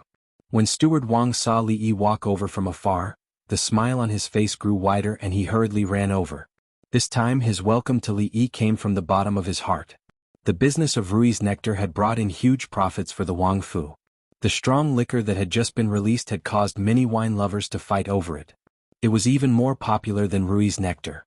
Just the profits from the past few days were enough to make Steward Wang smile from ear to ear. These few days, Steward Wang seemed to see mountains of gold and silver crashing down on him. Even the prince praised the strong liquor and praised him in front of everyone. These few days, Steward Wang was even floating when he walked. He had originally thought that he could only be a small steward for foreign affairs in this life. It was Li Yi who brought him hope. If it wasn't for the fact that he saw that the young prince had a close relationship with him, Steward Wang would have wanted to make a blood oath with him and become sworn brothers. Although Steward Wang had been just as warm and courteous when he came, he had never seen him so enthusiastic. When the servants in charge of welcoming the guests saw this, they couldn't help but be surprised. The guests who had just presented their gifts and had not yet stepped into the door also turned to look at this scene. They were also surprised. This person was so young, but the steward of the Jianghu was so polite to him. Could it be that he was also a big shot? Steward Wang, long time no see. Li Yi smiled and cupped one hand in the other before his chest. He handed over something in his hand. After thinking about it, he felt that there was no good gift to give. If he gave something more expensive, the Jianghu didn't lack it, and he was reluctant to buy it. If he gave something novel, he was afraid that it would steal Li Xian's limelight. Of course, the main reason was that he was too lazy to think about it. It was better to write this congratulatory speech in person, which was full of sincerity and not conventional. A congratulatory speech could be finished in an hour. It took some time for the ink to dry. He casually found a shop to frame it and brought it here to Freeload, to attend the birthday banquet of the Jianghu. "Sir, please show me your invitation." A person hurried over and took the thing from Li Yi's hand. He said with a smile, "You insensible thing. Go away. Does Li need an invitation?" Steward Wang reprimanded the servant with a sullen face. Then he looked at Li Yi and said with a smile, "Li, I will take you in." The little prince said that as long as you come, I will take you to him immediately. Seeing Steward Wang take the young man in, the servant who was reprimanded was confused. Didn't Steward Wang say that no matter who came, he must show the invitation? Didn't he say that only the invitation would be recognized and not the person? Tonight the Jianghu was very lively. Along the way, Li Yi saw many men and women dressed in gorgeous clothes talking and laughing at the table in the courtyard. There were many Confucian scholars and scholars with extraordinary temperament. In the open space next to them, there was a singer singing with a mellow voice. This atmosphere was somewhat similar to the poetry meeting that he attended. Perhaps the banquets of the ancient people all liked this style. After following Steward Wang and turning left and right, they went deep into the Jianghu. Gradually the voices became smaller.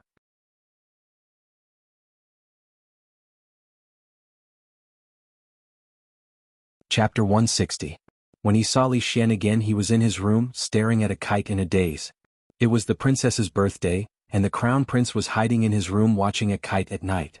No matter how he thought about it, it was not normal. When he saw Li Yi, his eyes lit up. He grabbed the kite and stood up, saying, "Today I carried a heavy weight on this kite and threw it from the roof. It was like a falling leaf, very slow. If I made this kite bigger, it could naturally carry more weight. If I made it bigger, wouldn't it be able to carry a person from the sky?" After listening to his words, Li Yi felt that as a second generation he was really burying his talent. If he could give him a little more inspiration, he was afraid that on the other side of the ocean in the future, when Galileo discovered the law of free fall, Newton discovered the law of universal gravitation, and the Wright brothers invented the airplane, he would not be praised by people but scolded as a shameless plagiarist dog. Of course, the premise was that there would still be such people in this world. "In theory, people can fly into the sky," Li Yi said as he looked at him. This sentence undoubtedly brought light to Li Xian's world and illuminated his entire life. He had been thinking about these things recently, but he could not verify them. He could not make a big kite for the guards of the prince's mansion to carry and jump off the cliff. Li Yi's affirmative answer made his heart feel at ease. Next, he only needed to do what he had been doing these days and slowly advance toward his goal. One day he would realize what he wanted in his heart. In this period of time, in Li Xian's eyes, the whole world had already undergone earth-shaking changes. He had never been to the seaside, but he had sent people to ask experienced boatmen. He knew that when standing on the seaside and looking at the sea, when a ship sailed from afar, one would first see the mast and then the hull. This confirmed what Li Yi had said. The ground under their feet was not flat, it was like a silk ball. The idea that he had just put forward was also something that he had slowly pushed forward over the past few days. He imagined that one day humans could fly in the sky like birds. What kind of situation would that be? Of course, these things couldn't be accomplished overnight. They needed to be realized slowly. Shaking his head, he tossed these thoughts to the back of his mind and said, "Let's go for a walk outside." Li Xian could be considered half a master of the prince's mansion. Among the guests tonight there were many who knew him. Seeing him and a stranger appear together, the two seemed to be quite friendly. When he was about to raise his head to greet them, the other had already walked past him. He stood there awkwardly with his mouth half open, but his heart was full of doubt. He had long known that Prince Ning's crown prince did not stick to a pattern, and now it seemed that the rumors were true. He just didn't know what kind of person that young man was, that he could make Prince Ning personally accompany him. As the main characters of the night, Ning Wang and Ning Wang Fei were of noble status. Naturally, they wouldn't show their faces outside at all times. Only some important guests were qualified for them to personally accompany them. At this time, in a brightly lit hall, there were a few figures. Sitting on the main seat was a graceful and noble woman. She smiled and said, "A few days ago, Yan Fei personally returned to the palace from Qing'an province and brought back a strange item called ruidu. His Majesty greatly praised it and has included it as a tribute. I just didn't think that this ruidu would come from the prince's mansion. If Jejia likes it, then when you return to the palace this time, bring some back." Ning Wang and Ning Wang Fei sat on either side of her. The one who spoke was Ning Wang Fei. "Then thank you, sister. When His Majesty reads memorials, he can't do without this item," the noble woman said with a smile. Even though this was Ning Wang Fu, Ning Wang and Ning Wang Fei were very polite to this woman. It was because of her special identity that even they hadn't thought that she would come to this birthday celebration without a notice. Walking with Li Xian would always attract a crowd of onlookers. Li Yi found an excuse to send him away. He strolled around alone for a while and tasted the food that the prince's mansion used to entertain guests. He felt slightly disappointed. The so-called food was only so-so. It was far from what he had hoped for. "You brat, what are you doing here?" An extremely surprised and shocked voice suddenly sounded in his ear. Li Yi stilled and turned his head. He saw Professor Feng, who he had seen that day, pointing at him with an angry expression. This voice was too sudden, and the surrounding people were also startled. Their gazes involuntarily turned in that direction. Professor Feng was very famous in Qing'an province, especially to the students. There were many people who had been taught by him. They were all curious who could have made Professor Feng so angry. Li Yi was almost scared out of his wits. He had no enmity with Professor Feng, but looking at him like this, it was as if he had sullied Professor Feng's daughter's chastity and his father-in-law was coming to settle the score. It would be strange if others did not misunderstand. "Professor Feng, what is the meaning of this?" Li Yi turned to look at him. "Brat, didn't you say that you had a strange illness since you were young? Every time you thought about taking the scholarly exams, you would be bedridden and fall ill? Why is it that after becoming a county lieutenant, you look more energetic?" Every time Professor Feng thought of the lies he had made up that day and how he had foolishly believed them, he would feel a sense of shame in his heart. After teaching so many students for so many years, even if it was a scholar, they would have to be respectful to him. He had actually been fooled by an elementary scholar. After so long he still couldn't swallow this anger. When he heard from Prefectural Magistrate Dong that this fellow was already the county lieutenant of Anxi province, his heart was even more depressed. Li Yi looked at him with some dissatisfaction.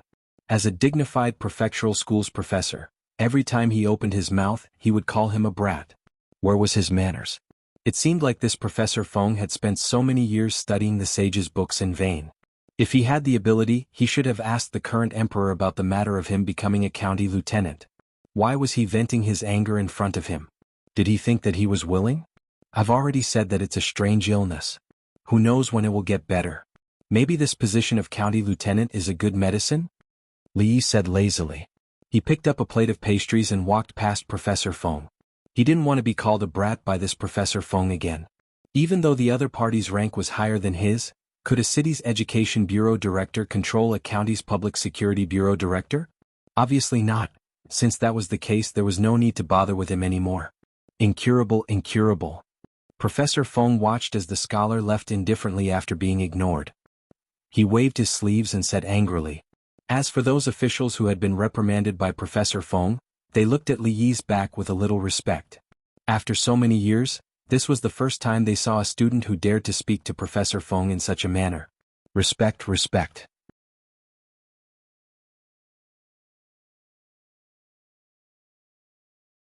Chapter 161.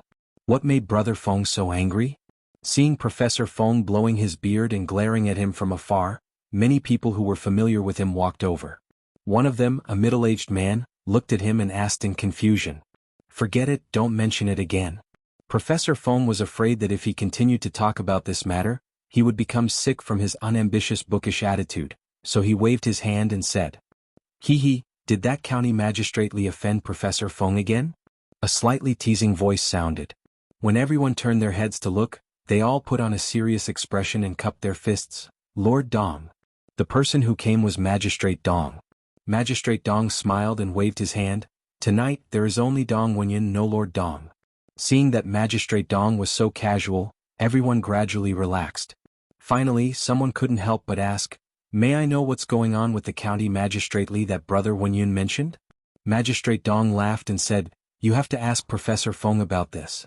Seeing that everyone was looking at him, Professor Feng could not hide it anymore, so he told them everything from the beginning to the end.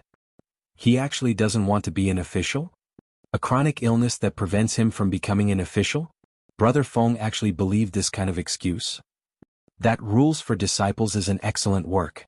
I just read it yesterday. I heard that the new Anshi County Magistrate was personally conferred by His Majesty. Is that true? Of course it's true. But since he has contributed to education, he should be conferred the title of a scholar. Why did His Majesty confer him the title of County Magistrate? After listening to Professor Feng's story, everyone started to discuss. Magistrate Dong coughed and said, "His Majesty must have some deep meaning behind this. We can't make any wild guesses." The officials who were curious about this immediately shut their mouths when they heard this. Guessing the emperor's intentions was a taboo for an official. Was that person really County Magistrately? County Magistrate Liu followed behind Magistrate Dong.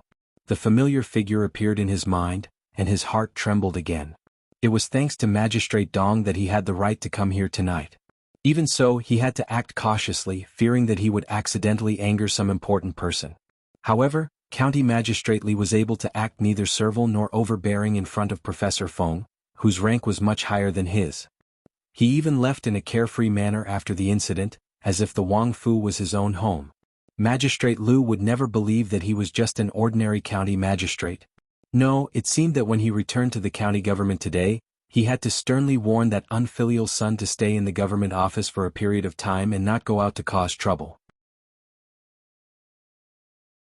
He should also forget about the misunderstanding with County Lieutenant Li as soon as possible. I heard that Mimi had a chronic illness a few days ago.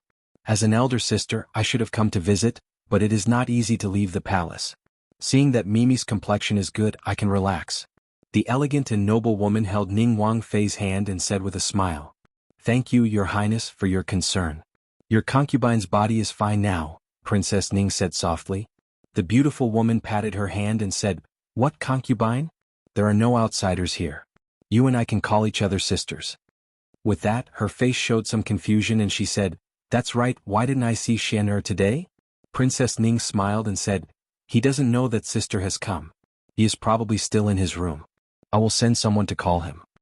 As soon as she finished speaking, a figure walked in from the door. "Father, mother?" As soon as Li Xian stepped into the room, he saw that other than his mother, there was another woman in the room.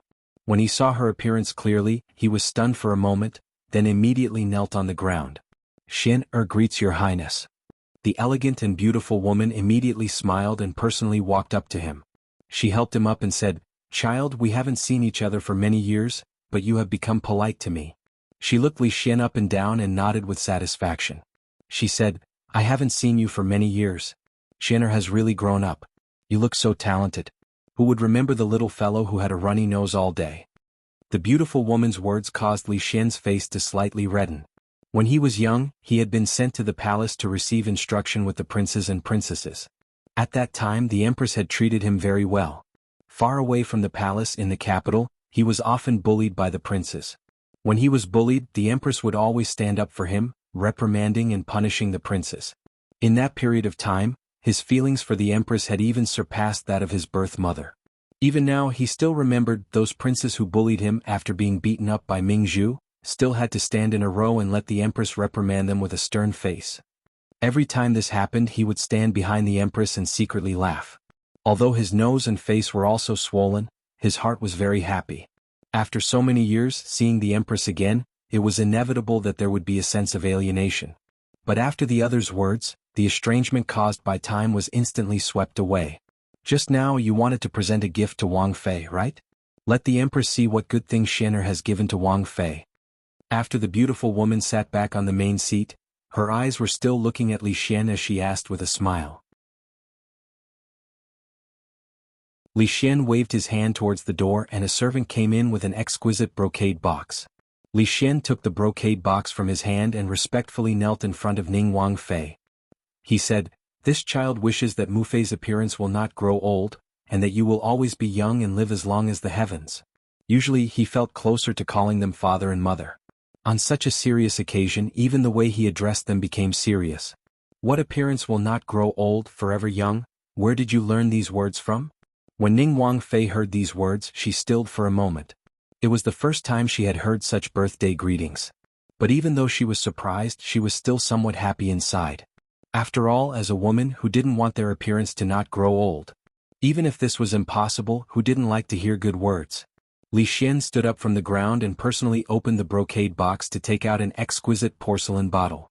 In order to avoid misunderstandings, the original Rui Du porcelain bottle had naturally been changed by him.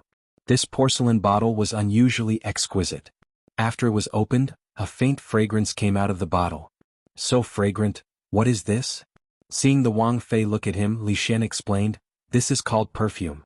It is made from the essence of flower petals." He said the wondrous words that Li Yi had taught him. Not just the Wang Fei, even the empress was stunned. Women were naturally sensitive to perfume. Even if they had never heard of this thing before, they only needed to think about it to know its use. Which woman didn't want to be the special one? No matter where she went, there would be a fresh and elegant smell. No woman would be able to refuse such a gift. Looking at the perfume in Ning Wang Fei's hands, the empress, who was sitting at the head, had a slightly envious expression. There was also a faint trace of loneliness that no one could detect.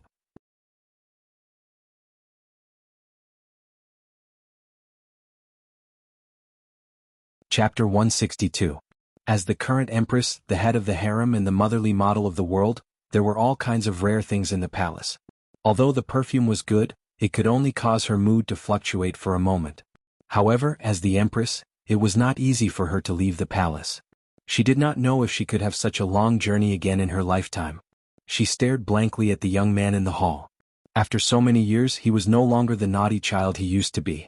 "Your Highness, there's another bottle of perfume here. I'll give it to you." Li Xian saw her staring blankly at him and thought that the empress was also interested in the perfume. He had originally planned to give both bottles to his mother, but he changed his mind at the moment. When he was young, Her Majesty the Empress had treated him very well. Even though so much time had passed, Li Xian still remembered his kindness. The Empress's gaze was gentle as she accepted the perfume with a smile. Li Xian walked down and opened the painting impatiently. He said, "Mother, this is the portrait that I drew for you. Do you like it?" After he opened the portrait, the Empress also looked over. She was slightly taken aback when she saw the lifelike portrait. She couldn't help but exclaim, "This portrait? So realistic. I'm afraid that even the painters of the palace wouldn't be able to draw it." When she saw the painting, even the Empress's face showed a hint of amazement. She then rolled her eyes at him and said, "Do you think I don't know how capable you are? This painting must have been drawn by someone else. No wonder you took a few portraits from me a few days ago. I should have thought of it." Being mercilessly exposed by the Empress, Li Xian could not help but blush slightly. He said, "I can't hide anything from you, mother. I actually asked Li Yi to draw this portrait. I also asked him to make the perfume." "Li? Is he the miraculous person who cured my depression?" the Empress asked in surprise. She was vaguely familiar with this name. After thinking for a while, she immediately thought of who it was. After all, she was deeply troubled by her depression. She still had a deep impression of the miraculous person who cured her. "That's him." Li Xian nodded and said, "Illness of stagnation, a miraculous person? What's going on?" the Empress asked with a hint of confusion on her face. Ning Wang, who had been by Wang Fei's side all this time, finally smiled and spoke, A few days ago Wang Fei was ill with a strange illness. Even the imperial doctors sent by the palace were helpless. Fortunately, an extraordinary person offered a good prescription and Wang Fei's illness was cured. There's such a thing? Hearing this, the empress stood up and said, "This person should be heavily rewarded."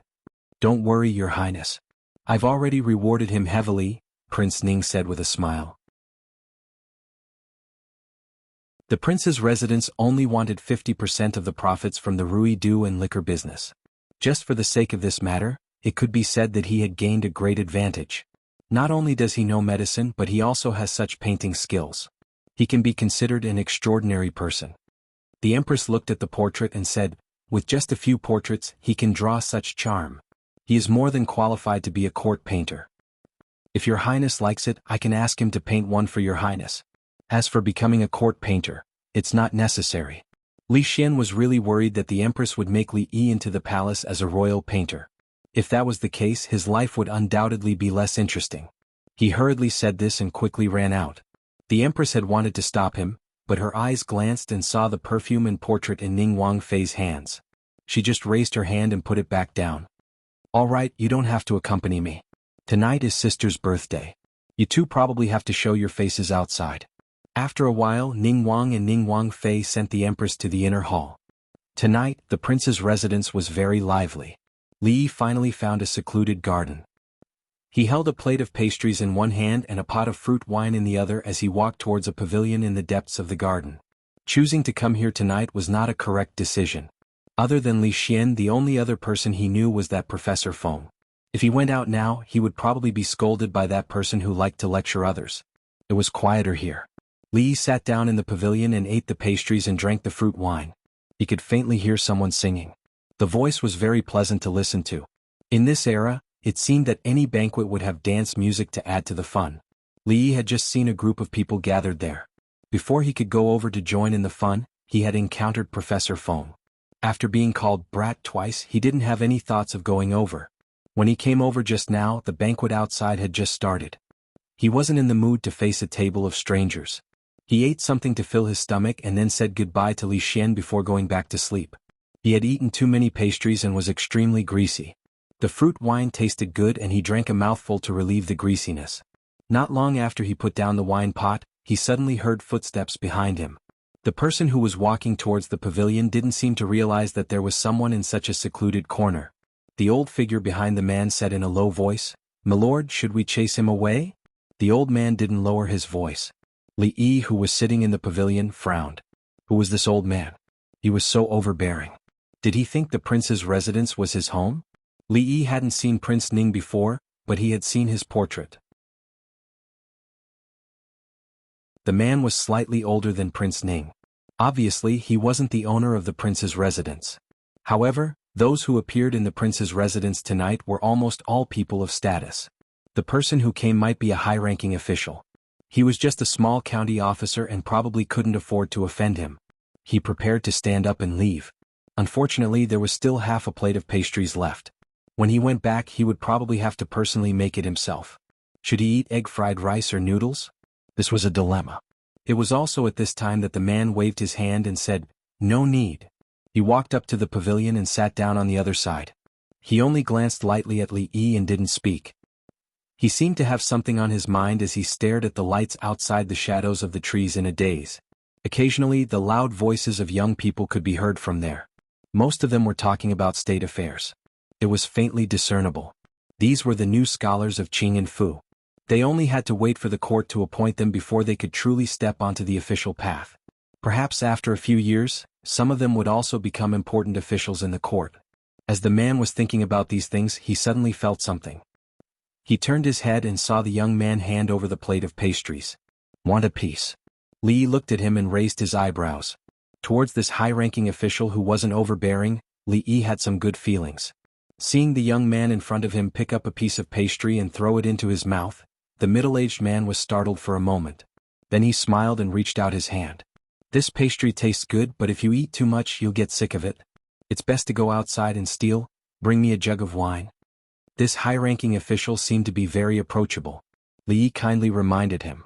The middle-aged man only ate a piece of pastry, but he seemed to be interested in the young man in front of him. Seeing that he was dressed like a scholar, he asked, "Are you this year's new scholar?" I'm ashamed. I've been studying for a few years and I'm only an elementary scholar." Li Yi said lightly, but his face didn't show the slightest hint of shame. Hearing this, the man was a little confused. It was strange for an elementary scholar to appear on such an occasion, but he didn't mind. Out of habit, he said a few words of encouragement. "You're still young, there's no need to be ashamed. If you study hard, you may be able to graduate and serve the country. The world's scholars are the foundation of a country. Even if you can't become a scholar, you can still become a jurin and have the qualifications to be an official." The scholars are the foundation of a country? Li Yi didn't mind that the high-ranking official was lecturing him like Professor Feng. He casually asked, "Shouldn't the foundation of a country be its people? Didn't your teacher teach you that when you were young?" After he said that, he realized that although this world's trajectory was similar to China's, there were often huge differences in the details. This famous saying in his previous world might not be used in this world. "What do you mean?" The man frowned and looked at him. "The people are the water, the king is the boat. Water can carry the boat, it can also—" Li Yi said half a sentence and stopped. The man was listening curiously, but when he saw Li Yi suddenly stop, he raised his head and asked, "Can also what?" "Water can carry the boat, it can also cook porridge." Li Yi's stomach growled. He said awkwardly, "Do you have porridge? I'm hungry."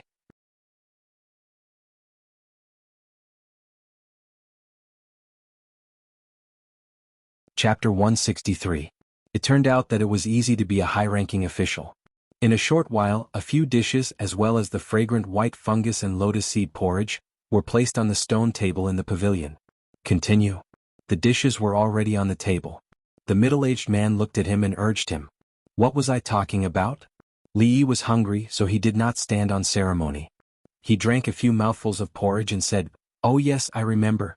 Speaking of porridge, this white fungus and lotus seed porridge is a bit overcooked. The white fungus is all cooked and it affects the taste. However, these dishes are not bad. Do you want to try?" The middle-aged man was speechless. "Yes, you are right. This porridge is indeed overcooked."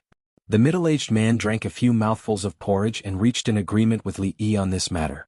The old man, who was quietly standing behind the man, could not help but twitch when he heard this. The emperor of a country went out incognito without the officials of the court, just to discuss the problem of cooking porridge? It would only take 1 day to travel from the capital to Qin and prefecture by water. However, if he wanted to return to the palace, it would take at least 6 or 7 days. This time he did not go out with great fanfare and did not have a large entourage. However, in order to protect the emperor and her ladyship, almost all the aces in the palace were sent out. Naturally, the journey would not be fast. If the emperor's identity was accidentally exposed, the imperial censors would be very busy when they returned to the court. Time was of the essence. Returning to the palace was the most important thing. What problem was there to discuss? Of course, these words could only be thought in his heart. He could not say it out loud. Water can carry a boat, but it can also overturn it. Well said. Hearing such an argument from a scholar really surprised him. If the people could live and work in peace, eat their fill and wear warm clothes, who would have nothing better to do and run over to rebel? They would be angry with whoever rebelled. However, if they did not even have enough to eat, other than rebelling, there would be nothing else to do. This was the logic. Now that the Confucians were ruling the country, they naturally protected the interests of the Confucians, which was the interests of the aristocratic families and the rulers. As for the common people at the bottom of the hierarchy, they were far from paying enough attention to them. Since he had nothing to do, it was good to have someone to chat with to relieve his boredom. Although the person in front of him might be a high-ranking official, what he said was not outrageous. Whether the other party listened to him or not, Li did not really care. Ruling a big country is like cooking a small fish. In short, don't torment the people and nothing big will happen. Li Yi poked at a fish on the table. Just like this fish. If you flip it too many times, the meat will fall apart and it won't taste good anymore. Ruling a great country is like cooking a small dish. Hearing this again, the man's eyes lit up. When he was about to continue asking, Li Yi waved his hand and said, "Forget it. Let's eat. Let's not talk about these useless things." Useless things? This was the first time he heard someone say that the way of ruling a country was useless. The man was stunned. He then narrowed his eyes and looked at the young man in front of him. He was not angry. Instead, he was more curious about the young man. Although he did not speak much, every word he said was a gem. Even some of his words seemed crude, but when he thought about it carefully, there was some truth in them. In the past 2 years, our Jing kingdom has been plagued by disasters. The drought has just passed and the south has been hit by floods. In the desolate northwest, bandits have run amok. Moreover, our evil neighbor, the Qi kingdom, has repeatedly invaded our borders. There are rumors among the people that it is because the current emperor has lost his virtue that so many bad things have happened. Nonsense! Before the middle-aged man could finish his words, he was interrupted by Li Yi. What does natural and man-made disasters have to do with the emperor? According to what you said, if I accidentally fell when I went out in the morning, can I also blame it on the emperor's loss of virtue? Aside from the fact that he was inexplicably made a county lieutenant, which caused Li Yi to have some complaints about the current emperor, he had a good impression of him in other aspects. After all, from the various government decrees carried out in the Jing kingdom, His Majesty did not seem to be a fatuous ruler. Just the temporary exemption of taxes in Qing and Prefecture and the surrounding cities was enough to make even Li Yi remember his kindness. The elder behind the man wanted to say, presumptuous. How dare he use such an indecent word in front of the current emperor? However, before he could say anything, His Majesty waved his hand behind him. After glaring angrily at the young man, he kept his mouth shut. Well said. Naturally, Li Yi did not know that his invisible flattery had hit the heart of the man in front of him. It was not easy to be an emperor these days. Within the borders of the Jing kingdom, wherever there was a disaster, where there was a bandit, where strange things happened, they were all blamed on the emperor. As an emperor he was really wronged.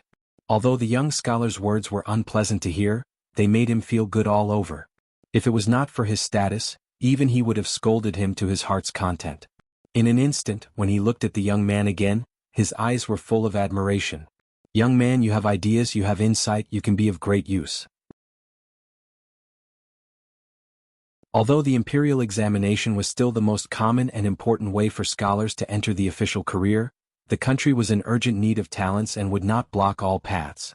If there were truly outstanding talents in a certain area, they could be recommended by the local officials, examined by the Ministry of Appointments, and then presented to the emperor. It was not impossible to make an exception and hire them. At this moment, towards the young man in front of him, he clearly had such thoughts. Of course, with his status, there was no need for the local officials to recommend him. After the examination by the Ministry of Appointments, it was only a matter of a word for him to be promoted. At such a young age you do have some real talent. Although you are only an elementary scholar, it is not a big deal. The imperial court will never let talents go to waste. If you are interested, I can recommend you to the imperial court. I think it is possible to get you an official position. What do you think? The middle-aged man looked at Li Yi and said with a smile. He really cherished talents. After a few words, he was very much in agreement with Zhou Bao's views on governance. Of course, he did not exclude the fact that Zhou Bao had said **t just now, which added a lot of points in his heart. Since he was a talent, he should be used by the country. The ruler and the officials should work together to build a harmonious and beautiful country. Letting talents go to waste. This was not something a wise ruler would do. Li Yi's hand that had just stretched out froze in mid-air, and his face was a little dazed. This scene, it seemed a little familiar. This seemed to be the second time. It was just a casual chat. Was there a need to be so nervous? Indeed, a loose tongue causes trouble. If he had known earlier, he would not have said those words just now. Slowly putting down his chopsticks, he said with a face full of regret, "To tell you the truth, I have been suffering from a chronic illness since I was young."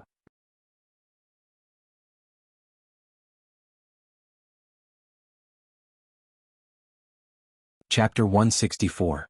Haha, how come I have never heard of a chronic illness that prevents one from becoming an official? Seeing the young scholar put down his chopsticks and leave, the middle-aged man said with a smile.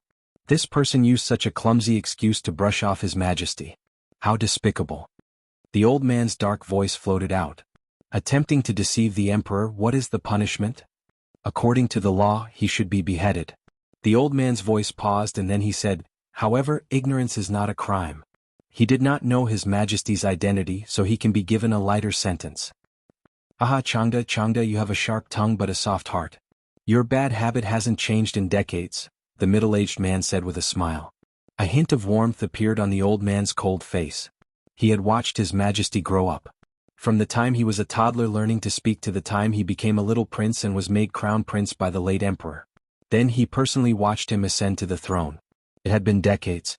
It was said that the emperor was heartless, but he knew very well that the current emperor valued relationships and was a rare wise ruler.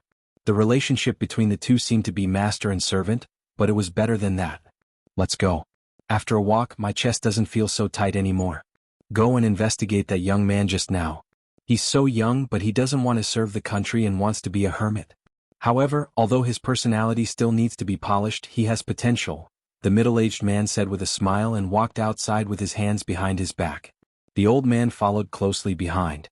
As the two of them left, countless silhouettes flickered in the surrounding darkness, disappearing in the blink of an eye. After strolling out of the garden, he was still slightly hungry. Li felt regret. If he had known that this high-ranking official would be the same as Professor Feng and make him an official in the end, he wouldn't have said so much just now. Otherwise he wouldn't have been so hungry. He only drank half a bowl of porridge and only ate a few mouthfuls. Was a pity? Shaking his head, he decided to go say goodbye to Li Xian and go back to sleep early. At this time, not far away around a wide pavilion, there was a lively scene of laughter and toasting. Most of the people gathered here were scholars. At this time of turbulence, thanks to Prince Ning's invitation, they gathered together to brainstorm and discuss the affairs of the country using the opportunity of the Wang Fei's birthday banquet. Perhaps they could really come up with a good solution. Other than the officials from Qing and Prefecture who had been invited, the new Jinshi who had graduated from Qing and Prefecture this year were all included. These people were the future pillars of the country. Once the court officially appointed them, they would immediately take up their posts and officially become civil servants of the Jing kingdom. The reason why he had invited them tonight was also to give them some guidance. Many of the new Jinshi were high-spirited and had not yet been tempered by the cruel reality. They were filled with the desire to serve the country and finally had a chance to express their ideals and ambitions. Using this opportunity, they would point out the country, encourage writing, and when they got excited they would write a poem. It seemed that if they didn't do this, they wouldn't be able to express their concern for the country and the people. In the pavilion, there were courtesans and dancers to add to the fun. Every time someone wrote a poem, they would go up and sing it. On an occasion like tonight, no matter if the poem was good or not, no one would give it a bad review. Of course, poetry was also within the scope of the examination. Those who were able to pass the Jinshi exam would write poems that weren't too bad. At this time, in a remote corner of the venue, County Magistrate Lu sat alone on an empty table and drank by himself. He seemed a little lonely and desolate. Magistrate Dong and a few other officials sat in the middle, surrounded by the stars. As a small attendant of the county magistrate, he was too embarrassed to join them. He could only sit alone in the corner and watch the new Jinshi perform. He thought back to the days when he was high-spirited, and his eyes were blurred. The wine in the mansion was good, and County Magistrate Lu was a little tipsy unconsciously. Slightly tilting his head, he saw a familiar figure turning out of a garden and walking straight towards him. County Magistrate Li. County Magistrate Lu was puzzled. He didn't know why County Magistrate Li went there alone. He stood up and was ready to greet him when he came. In the mansion tonight, both of them were alone, and they felt that they were in the same boat. Just as he put down the wine cup and stood up from his seat, he saw two figures walking out behind County Magistrate Li. The one walking in front was a middle-aged man with an ordinary look, but he had a dignified air of being in a high position for a long time. With the help of the lamplight, County Magistrate Lu could only vaguely see his face, but it was this glance that made his legs go soft, and he quivered and instantly sober up. Although he had only seen this face once in more than 10 years for County Magistrate Lu, he would never forget this face for the rest of his life. Meeting the Emperor in the Golden Palace was the most glorious moment of County Magistrate Lu's life. Who could forget the Emperor's face? Who dared to forget it? Thank you for the meal. As soon as Li Yi walked out of the garden, he saw the high-ranking official and the gloomy old man following him. He waved his hand casually and walked in the opposite direction. He didn't mention the matter of making him an official again and continued to walk forward. Where should I find Li Xian? Seeing this scene, County Magistrate Lu trembled and sat back in his seat again. As for greeting County Magistrate Li, he didn't even dare to think about it. He even treated the Emperor so casually. How could he, County Magistrate Lu, be qualified? It was not easy to find Li Xian in such a large mansion, and it didn't seem good to leave without saying goodbye. When Li Yi was thinking of finding someone to bring him a message and go back to sleep, a figure came to him. It was a young woman. The woman was extremely beautiful. She wore a silk dress without any makeup. Her eyebrows were distant and her eyes were like autumn water. She was indeed a peerless beauty. Puff! Seeing this peerless beauty, Li Yi couldn't help laughing for a moment. What are you laughing at? A trace of blush appeared on the woman's face, and then she became angry and said, What are you laughing at? I'm not laughing. Li Yi looked serious, but the next moment he couldn't help laughing again. The way you dress, it's really. The anger on the woman's face deepened. She reached for her waist out of habit, only to realize that she had changed her attire today. She did not carry her saber either. She waved her fist at Li Yi and said, I dare you to laugh again. Although it was normal for a woman to dress like this, Li Yi was used to her wearing the police uniform. He didn't see her as a woman from the bottom of his heart. At this moment she stood in front of him in a different outfit and he was really not used to it. However, looking at her clenched fist, Li Yi knew that if he continued to laugh like this, something bad would happen. He hurriedly stopped laughing and said, I won't laugh. If you see Li Xian later, remember to tell him that I'm going back first. Goodbye ha. Seeing that the situation was not good, Li Yi slipped away. Mingzu clenched her fist and looked at him with some shame and anger. Business was more important, so she didn't care and strode forward. Why can you sing other people's lyrics but not mine? Do you look down on me? When passing through the place where the scholars gathered, an angry voice came to his ears. Li Yi looked in that direction in surprise and shook his head. He still felt that it was more important to go home and sleep, so he didn't plan to join in the fun. When he was about to leave, he heard the next voice and paused.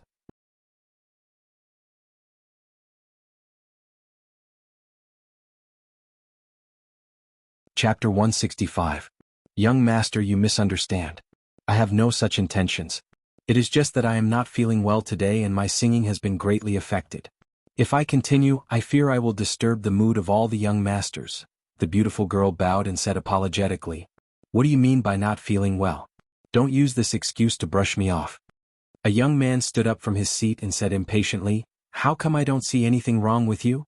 If you are asked to sing, then sing. Today all the officials and your peers are present. If you don't sing, it will ruin everyone's mood. At this time he was annoyed that this performer did not know how to appreciate favors. It was because he had seen how good she was at singing that he had asked her to sing his best work. He hadn't thought that she would sing someone else's work so straightforwardly and readily. When it came to him, she made excuses. This was clearly making him lose face in front of all his peers and all the officials. The beautiful girl had a difficult expression. Today was Wang Fei's birthday banquet. All the famous performers and singers of the prefectural city had been invited to sing and dance. They could not refuse. Even though she was on her period, had a cold and was not feeling well, she didn't dare to disobey. But at this time the feeling of discomfort was getting worse. Her head was dizzy and she couldn't sing no matter how good she was. It was not suitable for her to speak. But she knew that none of the people present tonight could be offended by a small performer like her. Gritting her teeth, she prepared to nod and agree when a laughing voice came from the side. A singer walked over and said with a smile, Master Cui, you don't know, but Ruoqing is not feeling well today. If Master Cui doesn't mind, how about I sing this song? There was gratitude in Wan Ruoqing's eyes as she looked at the singer. She was also skilled in singing and had some fame in Qing and Fu. The two of them did not have a close relationship. She had not thought that she would come forward to help her out at a time like this. Who do you think you are? The Chui man glanced at her coldly and turned to look at Wan Ruoqing. In a cold voice he said, You really won't sing? The woman trembled under his glare. She opened her mouth but didn't say anything in the end. She was only a lowly songstress, while the other was an outstanding talent among the scholars of Qing and Fu. Naturally, she did not dare to say anything more. After casting an apologetic look at Wan Ruoqing, he quietly retreated. They were already used to such a scene. The singers and actors had expressions of grief and indignation on their faces, but they could only lower their heads in silence. You really don't want to sing? When the man from the Chui clan said this, he raised his voice slightly. Many people in the surroundings stopped talking and looked over in puzzlement. What happened to Brother Yen Xian? Strange, why is Brother Yen Xian making things difficult for a performer? He drank quite a bit just now. I'm afraid he's a little drunk now. There were also some people who were closer and knew the whole story. They gave a simple explanation. Everyone guessed that Cui Yinxin was really drunk tonight for making things difficult for an actor for no reason. Speaking of which, the wine in the manor was really good. Scholars couldn't live without wine. All of them had amazing alcohol tolerance, but they didn't dare to drink too much tonight because the wine was too strong. Normally they would raise their cups and drink to their heart's content, but tonight they were worried that they would get drunk and cause trouble. Everyone looked at the two of them with an expression of interest, but no one went up to mediate. A mere performer, a lowly girl, if she was in trouble, then she was in trouble. No one would take it to heart. Brother Yen Xen, I'm afraid it's not appropriate to make things difficult for a weak girl like this. Wan Ruoqing was about to grit her teeth and agree when a luxuriously dressed young man walked out of the crowd and walked over. Brother Xian, what is the meaning of this? Cui Yinxin looked at the young man coming over and asked with a frown. He and Jiangzi, and were both scholars of Qing and Fu who had passed the exams this year. In the past they hadn't interacted much. Tonight they had spoken a few words. Presumably he wasn't someone who liked to meddle in other people's business. Why was he standing up for this performer? The young man smiled and said, Brother Yen Xen, don't be angry. Miss Ruoqing is an old friend of Xian's. Cui Yinxin was stunned for a moment. After the two of them looked at each other, Cui Yinxin looked at him strangely and said with a smile, I really didn't expect Brother Xian to be such a sentimental person. To tell you the truth, Brother Yen Xen, I've admired Miss Ruoqing for a long time. This time, when I return home after graduating, I want to help her get rid of her lowly status and take her back. The young man smiled and cupped his hands at Cui Yinxin. If that's the case, I naturally won't make things difficult for her. Cui Yinxin nodded. Since the other had already spoken, he naturally wouldn't insist. He turned his head to look at the performer and said, Tonight, there are many lords and people of the same age present. Since Brother Xian is interested, why don't you agree? It can be considered as a witness. He saw Jiang Ziyan's intentions. At this time he intended to speak up to help him. Yen Xian's words make sense. If Brother Xian stands up for a woman, it will be a story to be told. Yes. Tonight there are so many witnesses. He won't be allowed to go back on his words in the future. Just agree. In an instant, countless scholars stood up and said. They were all Jinshe and naturally couldn't legally marry a lowly woman, but they could still take her as a concubine. In reality, such things were not uncommon among them. The officials who were a little further away had long become accustomed to this. Even the favored concubines of their families used to be famous performers in Qing and prefecture or prostitutes who had been in the limelight for a while. This kind of atmosphere was quite prevalent among the literati. At this time, the resentment on the faces of the other singers and performers had long disappeared. They looked at Wan Ruoqing with eyes full of envy. For these lowly women, compared to aging and dying alone, this was probably the best ending in this life. That young man had become a Jinshe at a young age and had a promising future. Even if she became his concubine, it would not be a disgrace. Instead, it would be a great blessing. Jiang Ziyan looked at the beautiful woman with a smile and said softly, Ruoqing, what do you think? Hearing this, Ruoqing looked up at him with a smile on her face. She said, Master Jiang, Ruoqing appreciates your kindness, but I'm sorry. The feeling of discomfort was getting stronger and stronger. She resisted the dizziness and picked up a piece of rice paper with Cui Yinxin's new lyrics written on it. After bowing slightly to Jiang Ziyan, she walked toward the pavilion without looking back. Seeing this, everyone was slightly stunned. She would rather choose to sing than be Jiang Ziyan's concubine? When the singers and performers saw this, some regret appeared on their faces. If it had been them, they would have agreed without hesitation. The smile on Jiang Ziyan's face froze. After a while, he smiled again and said, it seems that it was Xian's wishful thinking. Being rejected in front of so many people had already caused him to lose a lot of face. However, even though he was extremely furious in his heart, he did not reveal the slightest bit of displeasure. Otherwise, it would only make others think that he was too narrow-minded. Cui Yinxin was a little surprised by this, but he did not care too much. After all, Jiang Ziyan's matter had nothing to do with him. Since the performer went up to sing, his original purpose had been achieved.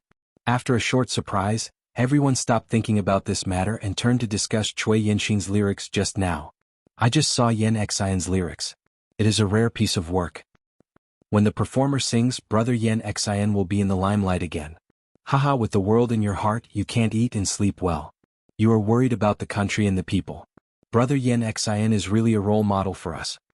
Hearing this, Cui Yinxin's face showed a little pride. Tonight he was in a good state of mind, so he wrote such a poem. He wanted to leave a good impression in front of everyone. The performer's singing was good, and he was afraid that he would add a lot of color to the lyrics. Before Wan Ruoqing reached the pavilion, the feeling of dizziness became more and more intense. When she stepped on the steps, she accidentally stepped on air, staggered, and almost fell.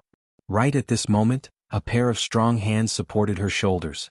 She was startled and quickly pulled away. When she turned her head and saw a familiar face, her heart finally calmed down. "Are you okay?" The young man looked at her with some worry. "I'm fine." Wan Ruoqing resisted the discomfort and gently shook her head. The young man looked at her pale face and remembered what he had just seen outside. He frowned and took the rice paper from her hand. After glancing at it, he crumpled it into a ball and threw it on the ground. "What the hell is this?" A faint, disdainful voice was clearly heard by everyone present.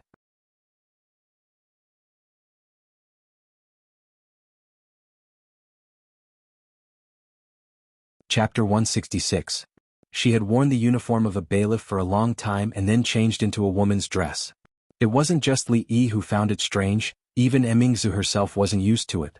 However, it was clearly inappropriate to wear the uniform of a bailiff at an occasion like tonight. She wore the awkward clothes and brushed past Li Yi. She walked to the end of the road and then turned back from the other side. She was clearly familiar with Ning Wangfu. She turned back and walked for a while before going up to an exquisite little building. The little building had 2 floors. Walking up the stairs, the middle-aged man who had just chatted with Li Yi sat down in a room by the window on the 2nd floor. The eunuch called Changde stood silently behind him. "Imperial brother." "Your Majesty." On the other side, Ning Wang and Ning Wangfei respectfully bowed to him. "There are no outsiders here, there is no need for such formalities in private." The current emperor, the man called Li Hong, chuckled as he sat down. At this moment he was in a good mood. Just now, when the young man did not know his identity and casually chatted with him for a while, he felt that no etiquette or flattery could compare to hearing the fart from the young man. As the two sat down, a voice came from the door. "Princess, His Majesty and Yang Yang are waiting for you inside." "Mingzu, come in." The female walked into the room. The empress was the first to stand and wave at her. "Fuang Mo." Mingzu walked over and first bowed to the two. Then she said to Ning Wang and Ning Wangfei, "Mingzu greets Wang Shu Yinyang. Come and sit." Ning Wangfei stood and held her hand, letting him sit between her and the empress. She said with a smile, "This child, you haven't come to the Wang Fu to visit Yinyang in these months. When you were young, you were the one who bothered Yinyang the most."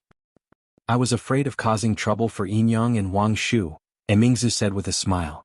"What trouble? Are you afraid that the Wang Fu will mistreat you?" Ning Wangfei was still holding his hand, a hint of blame in her eyes. "Why didn't you just stay in the palace? Why did you come here to be a bailiff? Since ancient times, when has a princess ever been a bailiff?" Ning Wangfei's words made her feel somewhat at a loss. Just at this time another person strode in. Li Xian didn't find Li Yi in the Wang Fu and could only return helplessly. A servant passed on Ning Wang's words, telling him to come to this little building, so he immediately rushed over. Suddenly seeing the familiar middle-aged man on the main seat, Li Xian was stunned for a moment, then immediately bowed again. "Xianer greets Uncle Huang. Get up, come to Uncle Emperor." Jing Emperor waved his hand, and Li Xian had to sit down obediently. After he sat down, the Empress seemed to think of something. She turned to look at Mingzu with dissatisfaction and said, "You child, who told you to secretly bring wine to father? Don't you know that your father has asthma and can't drink? And Changde, I told you to look at His Majesty and you just look at him like this? Don't think that I don't know that without you, the wine would not have reached His Majesty's hands. This old servant knows his mistake." The old man behind Jing Emperor heard this and immediately knelt down. "Get up, Zhen is also at fault in this matter. Let's not mention it anymore." Jing Emperor waved his hand and suddenly sniffed. He asked in confusion, "Where is the fragrance coming from?" Since he didn't want to mention this matter again, the Empress didn't say anything more. She followed his topic and said with a smile, "Your Majesty doesn't know, this thing is called perfume. It was given to me by Xian just now." "Perfume?" Jing Emperor's face was slightly surprised. Before he could speak, a trace of doubt appeared on his face again. He turned to look out of the window. Just at that moment, the originally noisy atmosphere outside suddenly became quiet. Below the small building was a spacious area. It was the place where the officials discussed the affairs of the state tonight. Sitting on the upper floor, one could hear a few words. They were used to the noisy arguments. Now that it had suddenly become quiet, it naturally made one suspicious. The old eunuch named Changde had already walked to the window. When he looked down from the window, a trace of surprise appeared on his old face. It's him. After a while, Jing Emperor stood up from his seat and walked to the window. When he saw the young figure below, he couldn't help but smile. It's him. Seeing the expression on Jing Emperor's face, Prince Ning and Li Xian also walked over with some doubts. What the hell? The young man crumpled Cui Yanxin's poem into a ball and threw it on the ground like a piece of scrap paper. Coupled with the mocking and disdainful expression on his face, the scholars who were waiting for the performer to sing the poem were clearly stunned where they stood. Arrogant, too arrogant. The next moment such a thought emerged in their minds. Cui Yanxin's face had already turned red. He strode over and looked coldly at the guy who came out of nowhere. He gritted his teeth and asked, "What did you say?" This person's action just now was obviously looking down on his proud work. This was an unbearable insult for a scholar who valued talent very much. If he let him go like this, today's matter would definitely become a stain on Cui Yanxin's life. It's him? Isn't this the person who was reprimanded by Professor Feng just now? Yanxin once had a grudge against him? Many people present had just seen the scene of Professor Feng's anger, and someone instantly recognized Li Yi. I say, don't take out such a clumsy work to show off. You still want him to sing it? It's not your fault that the poem is bad, but it's your fault that it tortures others' ears when you sing it. Li Yi had never had a good impression of this so-called scholar who looked gentle on the surface but was actually sanctimonious. It was the same with Shen Zhao, and it was the same with this man surnamed Cui. After studying for a few years, he thought that he was the most talented person in the world. He was condescending, putting on a high and mighty appearance, bullying a woman, and everyone else just watched coldly from the side. In the future, the Jing kingdom would be governed by such a person, so why would it not perish? Of course, the most important point was that the person he bullied was someone Li Yi knew, and he often missed the taste of the two osmanthus cakes she made. Arrogant. His proud work was said to be worthless, especially the sentence, "It's not your fault that the poem is bad, but it's your fault that it tortures others' ears when you sing it." This sentence almost made Cui Yanxin spit out a mouthful of old blood. There was not a single curse word in the whole sentence, but when it was put together, Cui Yanxin had the urge to strangle the person in front of him. He shouted angrily, "Arrogant person, what good poem can you come up with? Take it out for everyone to see. Today all the officials are here. If you can't come up with a good poem and insult your peers for no reason, I will ask all the officials to report you in front of His Majesty." At this moment, Cui Yanxin was also angry and depressed. He did not know the person in front of him at all, and thought he was some new scholar. Being insulted like this with his personality, of course he would not let it go. He was extremely confident in his poem, and in a moment of impulse he said these words. In the distance, a few local officials of Qin and also walked over. Professor Feng was walking at the front, and before he had even stopped, he heard Cui Yanxin's words. When he raised his head to look at the person in front of him, he staggered and almost fell. Yanxin? Cui Yanxin was someone he thought highly of, and he had not let him down in this imperial examination. He had obtained the title of scholar, and he really did not want to see Cui Yanxin be humiliated again.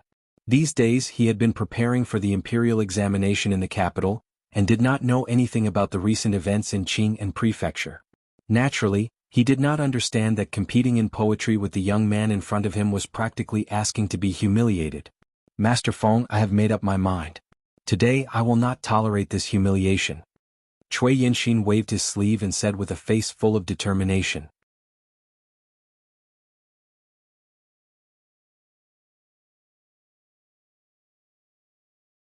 Chapter 167. It's not your fault that you wrote poorly, but it's your fault for tormenting people's ears when you sing it? Haha, you really didn't let me down. The original noise was gone, and the dialogue between Li Yi and Cui Yanxin was clearly heard. Li Xian couldn't help laughing. Among the people he knew, Li Yi was the first one who could scold people to such a high degree. There were a large number of palace masters around the small building. Perhaps one of the servants carrying the dishes was a powerful figure who was hiding his strength. Chief Chamberlain Changde had only mentioned a few words, and in a short time, someone had already reported what had happened, word for word. Haha, you really know how to be protective of the fairer sex. Jing Di smiled and then seemed to think of something. He looked at Li Xian and asked, Little Xian also knows him? Li Xian nodded and said, replying to Imperial Uncle, his name is Li Yi and he is Little Xian's friend. Li? Hearing this name, Jingdi's face showed a trace of doubt. He always felt that he had heard of it somewhere. Imperial Father, Li Yi is the person who wrote rules for disciples. You just conferred him the title of County Lieutenant. Mingzhu explained prettily on the side. As the ruler of a country he was busy every day. Naturally, it was impossible for him to remember the name of a scholar. After she reminded him, he remembered that it seemed to be true. Li? Is he the person who cured my sister's chronic illness? At this time, the Empress on the side also asked. Imperial Mother, it's him. Mingzhu said. Even Jingdi did not expect that the interesting young man he met in the garden of the prince's mansion had such a deep relationship with the royal family. He already had a copy of the poem written by Cui Yanxin. After looking at it, he shook his head and said, it can be regarded as a good piece of work. I am afraid that it is difficult for that young man to write a better one. In his heart, he admired Li Yi very much, but he did not understand his poetry. He hoped that he would win, but he also knew that the possibility was not high. Aha, Imperial brother guessed wrong this time. At this moment, Prince Ning smiled and stepped forward, saying, tonight even if Cui had chosen anyone here, he might not have lost. But he chose Li Yi, so he can only humiliate himself. Because of Li Xian, he had specially sent someone to investigate Li Yi. Since he could be called the #1 scholar in the Jing kingdom by Su Lao Xuezhing, how could his talent in poetry be comparable to anyone? At this time the Empress also said, the birthday poem he wrote for my sister was not bad. I think he has some talent. Hearing that the ruidu and perfume were made by Li Yi, the two of them naturally wanted to see what kind of gift he presented today. Although they were slightly disappointed that he only gave a birthday poem, they had to admit that the poem and handwriting were excellent. Could it be that I've underestimated him? When Jingdi looked down in surprise, Mingzhu's eyes also stopped on Li Yi. Most of the time he was easy to get along with, but if he showed that kind of expression, it meant that someone was going to be unlucky. You should go and participate. He was already an adult, but he was still as childish as a naughty child. When he couldn't bully others, he went to complain to an adult.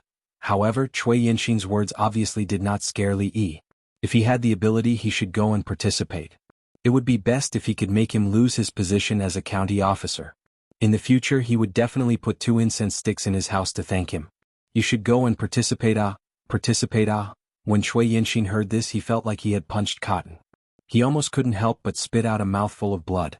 He met a handsome man who didn't know any tricks. He couldn't use any of his methods. Li Ai. Wan Ruoqing's pale face showed panic. She hurriedly picked up the Shen paper that he had crumpled into a ball from the ground. I'm fine. I just want to sing another song. It's nothing. Li Yi standing out at this moment was equivalent to standing on the opposite side of all the officials. Moreover, there were so many officials here. If he offended them, his future career would really be ruined.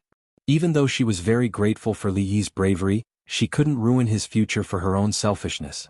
After all, the road of an official career was really too important for a scholar. Li Yi once again crumpled the paper into a ball. After Wan Ruoqing saw his eyes, she didn't speak anymore. There was a trace of determination in her beautiful eyes. Among the officials of Qing and Prefecture present, there were only 3 people who knew Li Yi: County Magistrate Lu, Professor Feng, and Magistrate Dong. County Magistrate Lu had, of course, investigated his subordinates. The results also surprised him. Suppressing Xin Zhao, making Yang Yanzhou feel ashamed of his inferiority, and rising to the top among the scholars of Qing and Prefecture. Professor Feng and Magistrate Dong had a deeper understanding of Li Yi. In terms of essays and poems, there really weren't many people present who could beat him. To be able to write such essays and poems, his talent in other areas must not be low. If it weren't for the fact that he had no interest in an official career, these people would most likely be suppressed by his brilliance in this year's imperial examinations. Brother, since you don't like Brother Yan Xian's poems, I'm afraid you already have something better in mind. Why don't you take it out for us to see? Jianghu walked out from the crowd and said with a smile. When his gaze swept past Ruoqing, a haze flashed across his eyes. No wonder she didn't agree. So she already had a lover? If you have any good poems, quickly take them out. Don't always hide them. After another voice sounded, everyone's gazes turned in that direction. Li Yi saw that the official who had come to Rui workshop with Professor Feng last time had spoken up before anyone else. He was slightly surprised. However, he also knew that if he didn't bring out something good today, it would be difficult to get through this. Miss Ruoqing, I'll have to trouble you to grind the ink, Li Yi said to Wan Ruoqing with a smile. Wan Ruoqing nodded and didn't move. The middle-aged official who had just spoken waved his sleeves and said, "No need, I'll grind the ink for you myself." Magistrate Dong actually couldn't stand to see a few men make things difficult for a woman, but he wanted to see what kind of masterpiece Li Yi could write. After all, it was fine if he didn't do anything. Once he did, it would shake the entire poetry world in Qingyan Prefecture.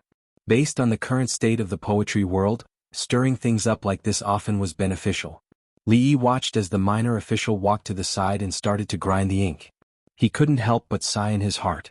This minor official didn't have a high position, but he liked to be in the limelight. The other officials hadn't said anything yet, but he was very proactive. His future would probably be like this. As for the others, they were guessing the meaning behind Magistrate Dong's actions. For a moment they weren't sure. He dipped the brush in the ink and glanced at Cui Yenxin. With a wave of his hand, a line of words flowed out like floating clouds and flowing water. Ugly slave. After the poem was written, some of the officials couldn't help but cry out when they saw the elegant handwriting. Good writing. Disregarding the content of the poem, just these 3 words were enough to make them look at the young man in front of them in a different light. Magistrate Dong and Professor Feng had seen Li Yi's writing before, so they weren't too surprised. However, when they saw the words written on the uppercase, they glanced at each other and then looked at Cui Yenxin at the same time. The youth doesn't know the taste of worry. Love to go up to the next level and forcefully express worry for the sake of composing a new poem. Cui Yenxin's poem just now roughly meant, he had nothing to do and climbed a tall building alone. He worried about the country and the people, so much so that he couldn't eat or sleep peacefully. He grew thinner day by day. The whole poem could be summed up in one word, worry. Just now he didn't think there was anything wrong with this poem. Thinking about it now, it seemed a bit pretentious and unwell. After all, he looked full of energy and his body was wide and fat. He didn't look like he was growing thinner day by day. However, this was actually a common failing of many scholars. Normally they wouldn't pay attention to these things.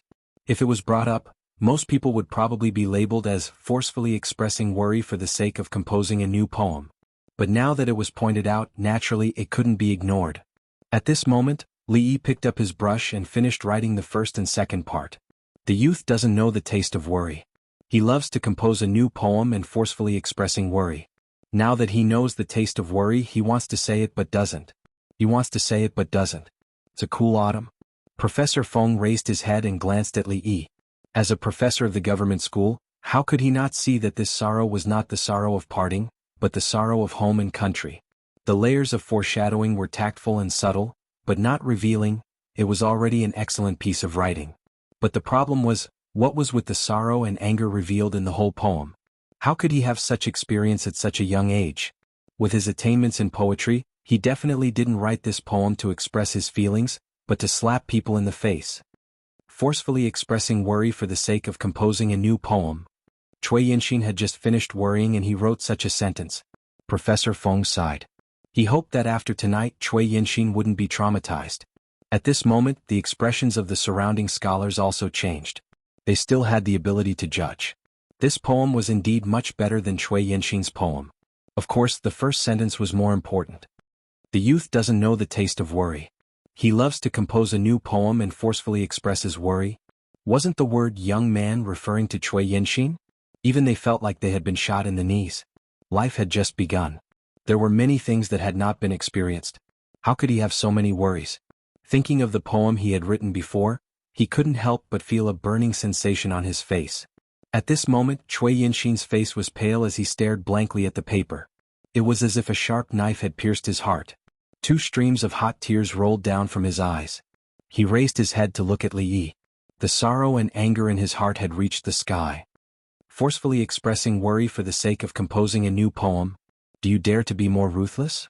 Cui Yenxin's vision darkened and he fainted on the spot.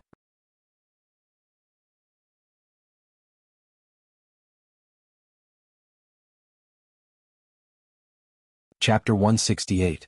In ancient times, there was a person who loved poetry as much as his life. When he was defeated in a poetry contest, he could not calm down and vomited 3 liters of blood.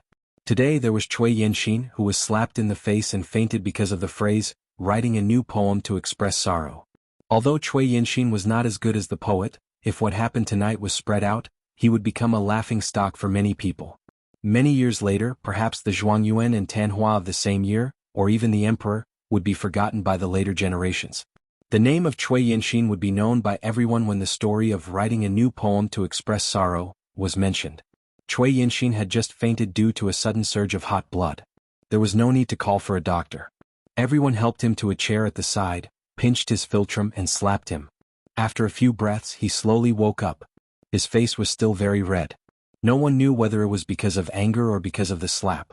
He pretended to be weak and did not dare to come closer.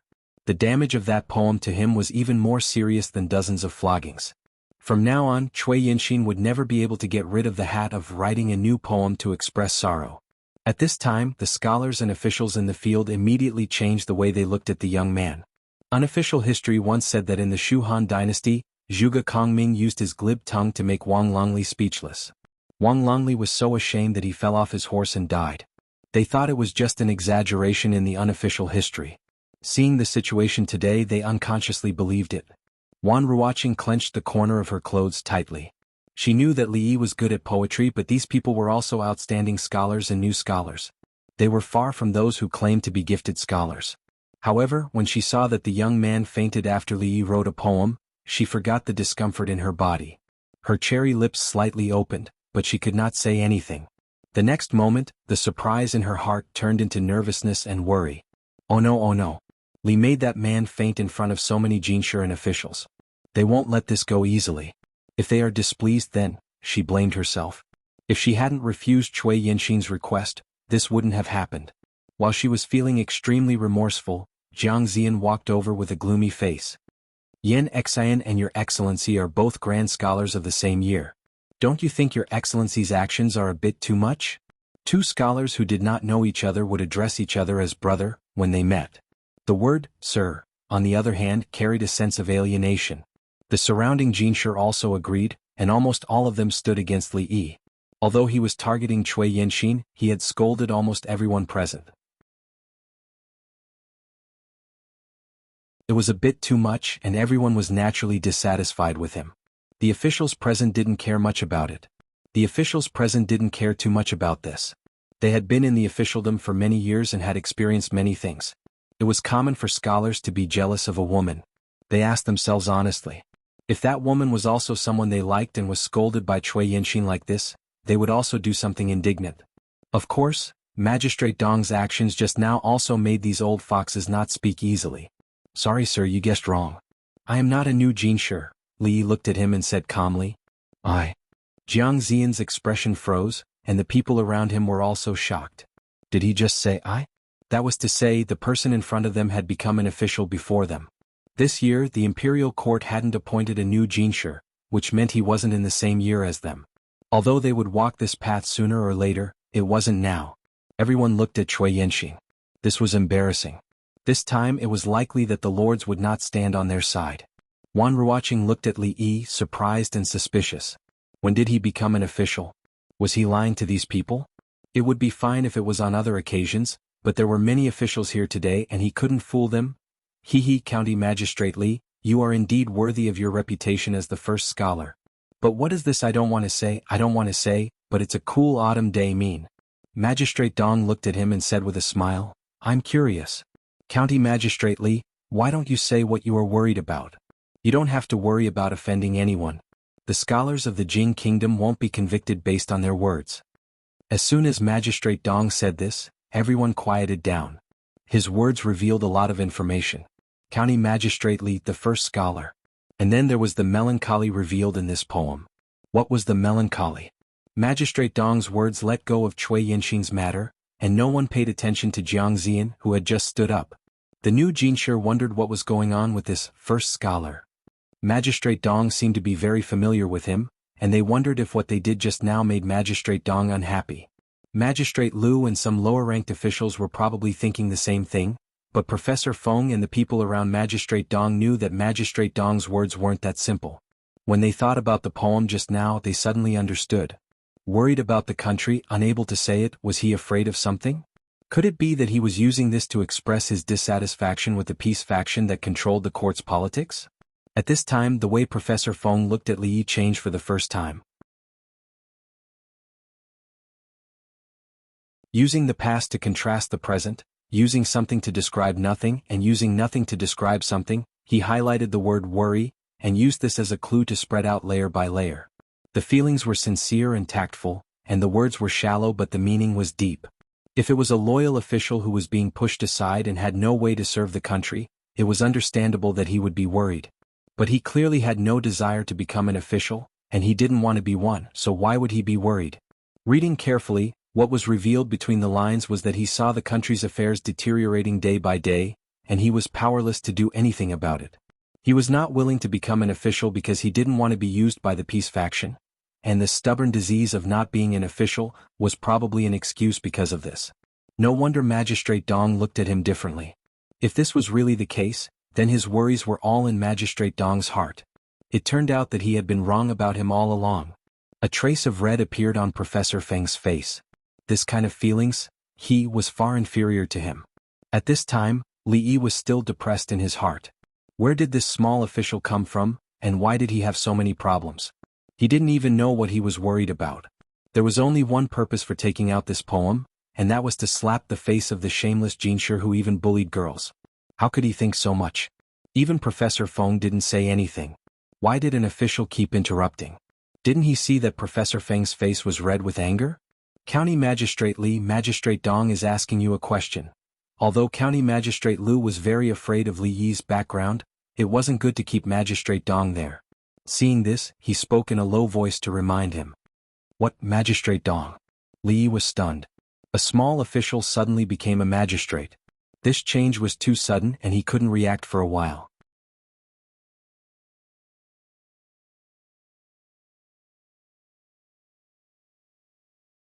Chapter 169. I know that those who offend him will not have a good ending. Above the small building, Li Xian did not care that the emperor and empress were here and laughed without grace. It was the first time he had seen someone faint from anger with just one poem. At this moment he couldn't help but think of the mid-autumn poetry meet. In Mianxiu Garden, the so-called second scholar of Qin and Fu had provoked him. When Li Yi finished his poem, all those so-called scholars had stopped talking. It was a pity that he had not been there. Otherwise he would have felt it more deeply. He made up his mind that in the future he would ask for a few poems from Li Yi. When the time was right he would throw them out like this and shock everyone. That feeling would be extremely satisfying. Little Xian, don't be rude. The emperor and empress were still here. Seeing that he did not have the bearing of a prince, Ning Wang couldn't help but reprimand him. Wanting to speak but not wanting to speak, the sky is cold in autumn. Interesting. Changde, send someone to summon him. He didn't expect that the young man he met by chance in the garden would have so many entanglements with the royal family. Emperor Jing also admired him very much. He wanted to see what kind of expression he would have when he knew his true identity. After saying this, he suddenly furrowed his brows imperceptibly. The heavy feeling in his chest appeared again and his breathing became difficult. However, he experienced this kind of situation almost every few days, so he did not pay it too much attention right now. Downstairs, Li Yi had just learned from County Magistrate Lu that the curious little official just now was the Qin and prefectural magistrate. After a moment of shock, he composed himself and bowed. Sir Prefectural Magistrate, I have nothing to worry about. I was just casually lamenting. Casually lamenting? Hearing this, Cui Yinxin felt his blood boil again.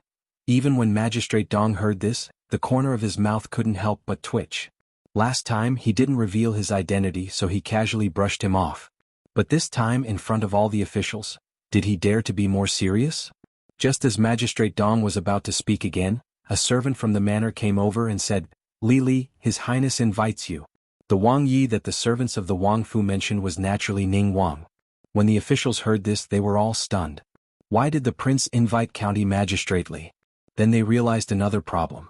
How could a small county officer be qualified to attend the princess's birthday banquet?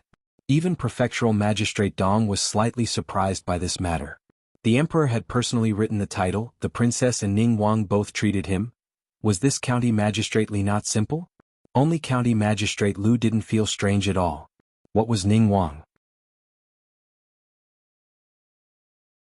Even if the servant had said, "His Majesty invites him," he wouldn't have been surprised. After all, he had witnessed that scene with his own eyes. Why did Prince Ning invite me? As the person in question, Li Yi was also at a complete loss. This little one doesn't know. Li, hurry up and go with this little one. Don't let His Highness wait for too long. The servant urged. Li Yi turned his head to look at Wan Ruoqing. Before he spoke, Magistrate Dong waved his hand and said, "Hurry up and go. I promise that after you leave, no one will make things difficult for this girl. Since Miss Ruoqing is not feeling well, you should go back and rest early." The words of the prefectural magistrate were very credible. Li Yi said to Wan Ruoqing and then left with the servant. On the way he was still thinking, could it be that Li Xian has been thinking too much recently and Ning Wang wants to get even with me? After thinking about it, he felt it was unlikely. After all, after countless tests, he was very confident about Li Xian's mental endurance. If he couldn't figure it out, he wouldn't think about it. After all, he had saved the princess. As a prince, he shouldn't be ungrateful and bite the hand that feeds him. Li, His Highness is upstairs. Go up by yourself. The servant brought him around. Li looked at the small building strangely, then looked at the servant again. Suddenly, the look in his eyes became a little strange. This small building was clearly the one behind them. Just now, he could have entered from the front door if he turned around. This guy led him in a big circle from the front door to the back door. Wasn't this crazy? He didn't want to argue with the crazy person. When he walked into the little building, he saw rows of guards with weapons in their hands. He thought that this Ning Wang was really extravagant. He didn't feel safe even in his own home. He walked up the stairs. The two guards at the door searched him before letting him in. Anshi County Military Officer Li Yi greets His Highness. After walking in, Li Yi first bowed. Scholars only knelt to their parents and the emperor. His Highness was one level lower than the emperor and only needed to bow twice. After bowing, he raised his head and saw the figures in the room. He was slightly startled. Apart from Ning Wang, who he had only seen in the portrait, everyone in the room was familiar. Li Xian, who was frowning at him, looked coldly at his Emingzu, the high-ranking official who had just treated him to a meal in the garden, and the coffin-faced old man standing behind him. Li Yi sighed in his heart. As expected of a high-ranking official, to be able to sit at the same table as Ning Wang, he must at least be a first-rank official. Then he saw the rank 1 official suddenly clutching his chest. His breathing quickened and a pained expression appeared on his face. In the next moment, his entire body stiffly fell to the ground. Imperial Uncle. Imperial Brother. Imperial Father. Your Majesty. The expressions of the people in the room changed at the same time. There were a few panicked voices. The old eunuch named Jianghu was the fastest. His figure flashed and disappeared in front of them. He caught Emperor Jing before he fell. Come, quick, call for the imperial physician. The current emperor was suffering from asthma. No matter where he went, there would be an imperial physician. Even if he hid it from the court officials, it was impossible not to bring an imperial physician. As soon as he finished speaking, there was a response from outside the door. Two figures rushed downstairs. Li Yi, who had been ignored by everyone, stood in the room with a dumbfounded expression. Imperial Brother, Imperial Father, His Majesty, this title. The person who had just treated him to a meal in the garden was actually the emperor? Oh no, His Majesty has no pulse. The old eunuch put two fingers on Emperor Jing's wrist. His expression changed and he immediately reached out to pinch Emperor Jing's philtrum. Damn, there's no pulse and his heart has stopped. What's the use of pinching his philtrum? Seeing this, Li Yi muttered in his heart. Even someone as steady as Prince Ning had cold sweat on his forehead. If something happened to his imperial brother in Prince Ning's mansion, the court officials would not care if he was Prince Ning. They would probably accuse him of regicide. Seeing the old man pinching with all his might, Li Yi finally couldn't help but walk over and say, "It's useless to pinch like this. Go away."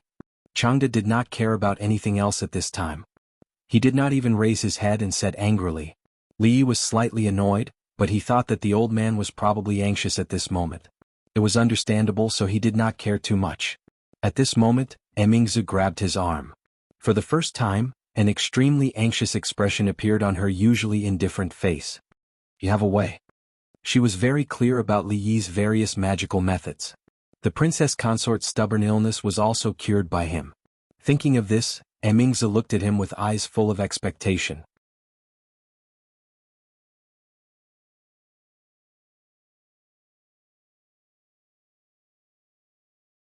Chapter 170. I'm not 100% sure. Li Yi hesitated and looked at her. When he was in primary school, the school would have several first aid classes every year, such as artificial respiration, cardiac compression, simple bandaging, and so on. Of course, at that time, it was limited to the level of science and there was no chance to practice it. Occasionally he would fantasize that the most beautiful girl in the class would suddenly faint, and then as a boy he could be the hero to save the beauty, openly doing something that was indescribable at that age. However, the person in front of him was not an ordinary person. He was the emperor of a country, the absolute ruler of a feudal society. If something went wrong, even 10 heads would not be enough for him to chop off. Based on today's situation, he might not even have the chance to escape with Rui and the others. But if he didn't do anything and just watched the old man pinch his philtrum, he was afraid that before the imperial doctor arrived, this high-ranking emperor would have already passed away. Even if he didn't deserve to die, he would be strangled to death by the old man. If the emperor died unexpectedly here, no one present would be able to escape. It was a disaster either way. Li Yi couldn't help feeling a little depressed. Why did Prince Ning call him over for no reason? Wasn't this a trap for him? He didn't know whether to save him or not. Just as he was struggling in his heart, the old man also found that pinching the philtrum seemed to be really useless. His Majesty still showed no signs of waking up. Suddenly hearing Princess Yongla's words, he grabbed Li Yi and asked, "Do you have a way to save His Majesty? At least I can hold on until the imperial doctor comes." Li Yi nodded and could only bite the bullet. After all, he was a good youth who had developed morally, intellectually, physically, and aesthetically. It was better than this old man messing around here. Hurry up and save him. If anything happens to His Majesty, be careful of your life. Thinking of what the prince had said just now, that the princess's stubborn illness was also cured by him, the old man gritted his teeth and looked at Li Yi sinisterly. "Then you should do it?" Li Yi immediately took a step back. If he couldn't save His Majesty, he would be wronged. "You." The old man looked at him with fire in his eyes. Just as he said one word, a stern voice came. "Chief Steward Chang." Emingzi stopped Changda, then turned to look at Li Yi and said, "Hurry up and make your move. No matter what the result is, I will pardon you." Li Yi thought to himself that the daughter of the old Li family was indeed reasonable. At this time, Steward Chang had already stepped aside. Earlier, he had already digested a number of first aid manuals in his mind. He felt the emperor's left chest, which was still in a coma. Just now the old man had said that there was no pulse. As expected, it was a cardiac arrest. Li Yi immediately clenched his right hand into a fist and punched the emperor's chest a few times. Impudent. Seeing this, the old man's face changed. He immediately bent his palm into a claw and grabbed at Li Yi's shoulder with a whistling sound. With such a heavy blow to His Majesty's chest, could it be that he was not trying to save His Majesty, but was trying to kill His Majesty? At this critical moment, a white shadow suddenly flew across the air. Emingzi kicked the old man's hand away and said coldly, "Chief Steward Chang, I know you are eager to save His Majesty, but if you continue to obstruct me, it will only delay Father's treatment." Hearing this, a look of hesitation appeared on the old man's face. He could not make a move on the princess. When he looked down again, the young man had already crossed his hands and was pressing on His Majesty's chest. Although this was still a strange method that he had never heard of, it was at least acceptable to him compared to what he had done just now. Without a defibrillator, Li Yi could only use this more direct and violent method to help the heart beat. Next was conventional chest compressions.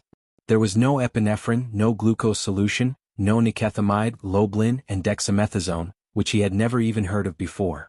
Naturally, he could only use this simplified first aid method. During barehanded CPR, artificial respiration and chest compressions were carried out in a certain ratio. Next was the project that Li Yi had been looking forward to the most since he was a child. However, looking at the face of the Jing Kingdom's emperor, the corner of Li Yi's mouth could not help but twitch. He could not do it no matter how hard he tried. His Majesty has a pulse. When Li Yi was doing chest compressions, the old man's hand had been on Jingdi's wrist. At a certain moment, a hint of joy suddenly appeared on his face and he blurted out. As soon as this was said, everyone in the room breathed a sigh of relief. Seeing his magic again, Emingzi looked at Li Yi with an extraordinary splendor in her eyes. Even Prince Ning wiped the cold sweat from his forehead, and a little gratitude appeared on his face. If something happened to His Majesty here, Prince Ning Mansion could not escape the blame. "I need someone to help me."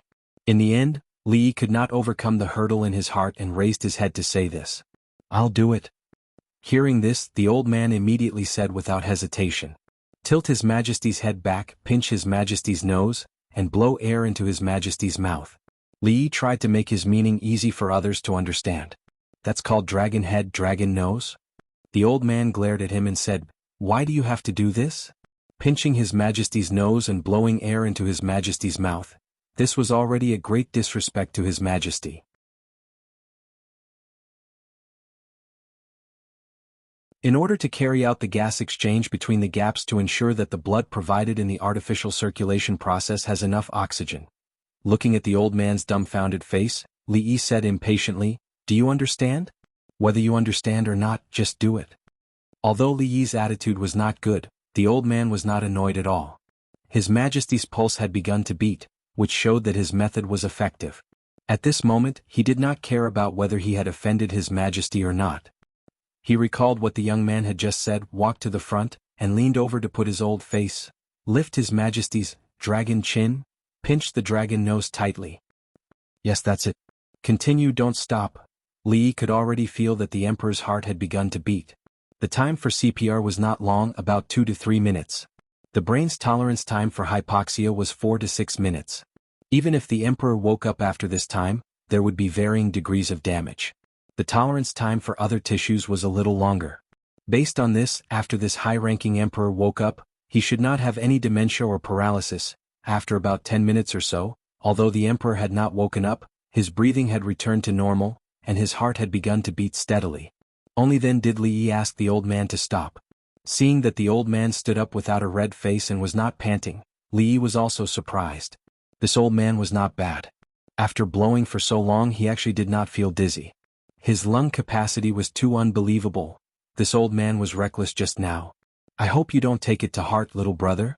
After feeling His Majesty's pulse, the old man was finally relieved. His face had also begun to become ruddy. He knelt on one knee and said to Li Yi with a fist and palm salute, "Forget it, forget it." Li Yi could also understand him. He waved his hand and supported the old man a few times with both hands. Only then did the old man stand up. "What's wrong with this Emperor?" A weak voice came. Prince Ning and the old man immediately stepped forward and helped Emperor Jing up.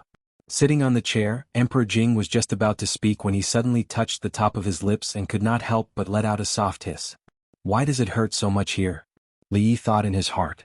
That old man just pinched so hard, it would be strange if it did not hurt. This old servant deserves to die. The old man surnamed Chang knelt on the ground with a thud.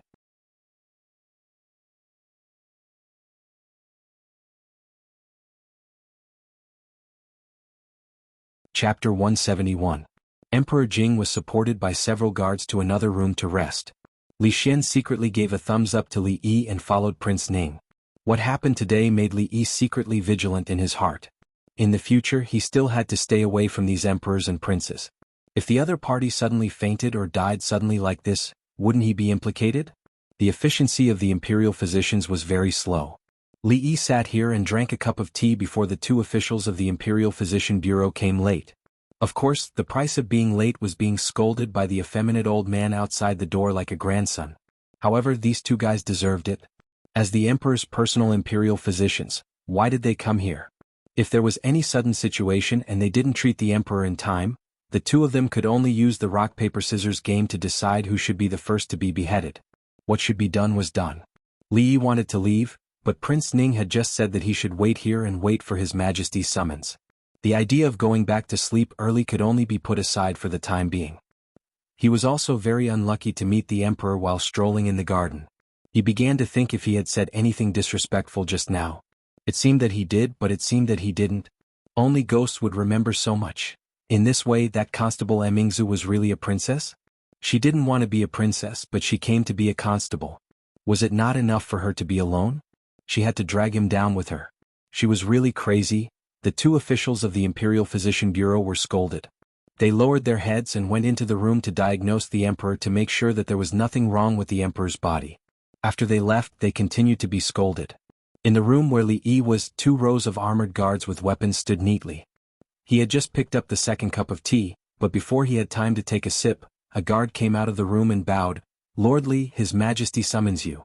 Standing up from his seat, under the guidance of the guard, he walked to the door of another room. From afar he saw Ning Wang and Li Emingzu sitting on the two sides.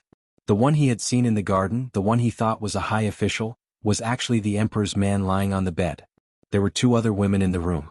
One was Ning Wang Fei, the other he didn't know. "She County Lieutenant greets your majesty." In front of the emperor, Li Yi could only kneel and pay his respects.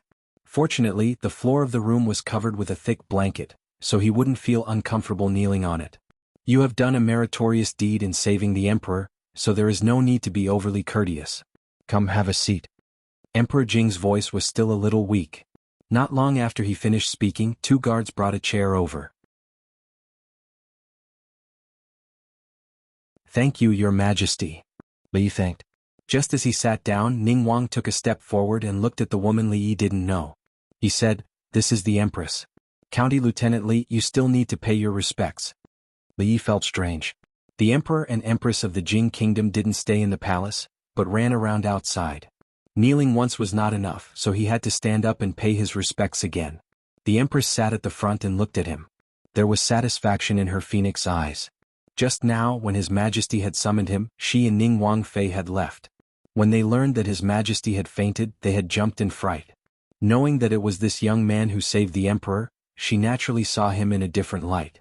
"Li Yi of Anxi County, you have done a meritorious deed in saving the emperor. How do you want me to reward you?" Hearing this, Li Yi was happy. Should he take this opportunity to ask the emperor to take back his order and not let him be a county lieutenant? However, the position of county lieutenant had just been conferred, and he hadn't had time to take it yet. If he asked to resign, wouldn't it be like letting the emperor slap his own face? As the saying goes, a ruler doesn't joke. The ancient emperor seemed to take this matter very seriously. If he made such a request, would it anger him? Forget it, he wouldn't take this risk. He put his hands honestly on his thighs and said seriously, "His Majesty is fine. It is already the greatest reward from heaven to me. I dare not ask for credit again." He was not that stupid. The emperor asked this out of politeness. He should reward as he should. No matter how much he said, it was better to flatter him. When Li Xian heard this, he almost couldn't help but spit out a mouthful of air. No matter how he listened, it didn't sound like something he should say. "I have always been clear about rewards and punishments. Those who have meritorious deeds will be rewarded, and those who have sinned will be punished." Emperor Jing was very happy with his words. There was a smile on his pale face and he said, "Li Yi, come forward and receive your reward." Li Yi couldn't help but look bitter. Well, he just sat down for a while and he had to kneel again. "Li Yi of Anxi County, for saving the emperor, will be rewarded with 100 bolts of silk, 100 acres of fertile land and 10,000 gold. There was no official title, but there were a lot of material rewards. 100 bolts of silk and 100 acres of fertile land. Li Yi didn't feel much about it, but the 10,000 gold, at the end really scared him. According to the market price, 10,000 gold could be exchanged for 100,000 silver, and 1 silver could be exchanged for 1,000 copper coins. How much was 100,000 times 1,000? Was a lot. With 10,000 taels of gold, there was no need for her to sell ruidu and spirits. She could even stop selling perfume and fragrant soap. She could go back home and guard the mountain of gold and that 100 mu of fertile land. She and Rui could live a carefree and happy life as landlords and housewives. In an instant, Li Yi's good impression of the emperor rose. Such a generous emperor must be a good emperor. "I thank your majesty for your grace." This time he bowed with sincerity. "Li Yi, can you cure father's illness?" When he returned to his seat again, a clear voice came. When he turned his head, he found that Emingzu was looking at him with a burning gaze. As soon as she finished speaking, everyone looked at Li Yi. What illness does His Majesty suffer from? Li Yi still didn't know what illness the emperor had. He fainted for no reason, so it shouldn't be a simple illness. Asthma? The two imperial physicians were called in. After listening to their description, Li Yi had a general idea in his heart. The asthma they were talking about should be asthma. Asthma wasn't a good illness. Even in modern times, there didn't seem to be a cure for it. As Li Yi searched for information in his mind, he shook his head and said, "This illness is extremely difficult to cure. We can only take more precautions and reduce the number of attacks." Li Yi wasn't a doctor. Moreover, even if modern doctors were here, they wouldn't be able to do anything without special medicine.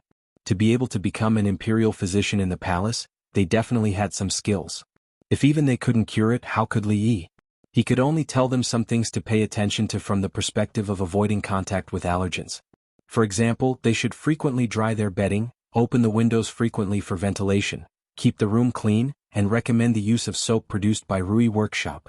As for food, they should eat less seafood and eat more red dates, lotus seeds, and yam. These were all things that were written in books. Li Yi organized his words. A guard had already brought a pen and paper, and the two imperial physicians were writing at a rapid speed. Li Yi glanced at them, but he didn't recognize any of the words written on the paper. It seemed that the prescription was not the original creation of Western medicine in that world. He only hoped that he could still recognize the words written by them tomorrow.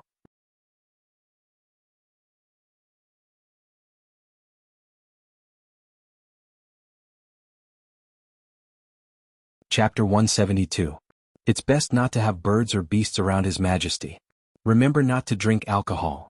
After explaining all the precautions for asthma prevention, Li Yi was about to leave when he suddenly sniffed and smelled a familiar fragrance in the air.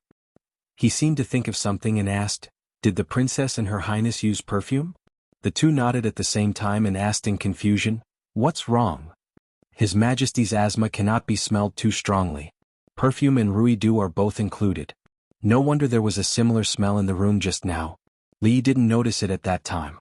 Now he remembered that the princess and the empress had probably stayed in that room. The emperor had asthma. It was a blessing from heaven that he didn't die of asthma after being attacked by the two women's perfume. The empress's expression changed when she heard this. She suddenly said, "Is it because of the Rui Du that His Majesty's asthma has worsened these days?" Li Yi was stunned. Rui Du and perfume. She couldn't wait for the emperor to die. Quick, remember these two things. After listening to Li Yi's words, the empress told the imperial physician and hurriedly took the princess to take a bath. Emingzu also left silently. Before leaving, she glanced at Li Yi. When she passed by, Li Yi also smelled a familiar smell. 3. It seemed that this emperor must be a good emperor. He had done a lot of good deeds in his life. Otherwise he would not have lived until now. After bowing and bidding farewell, the guards naturally sent him away. Just as he went downstairs and walked a few steps, Li Xian followed him. For Li Xian, Li Yi was a huge treasure. Every time they met he could dig out some treasure from him. The mystery in his heart was constantly refreshed. If he wanted to attract a man for a long time, he must always maintain a sense of mystery in front of him. In this regard, Li Yi obviously did a good job. Cough, cough. From time to time, the sound of Jing Di coughing could be heard in the room.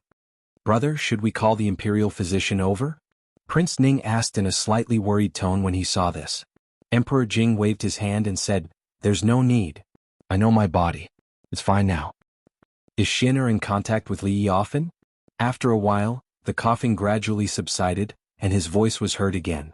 "Yes, even in front of us, Xian'er often mentions him." King Ning's voice paused before he added, "And Mingzu also seems to have a close relationship with him."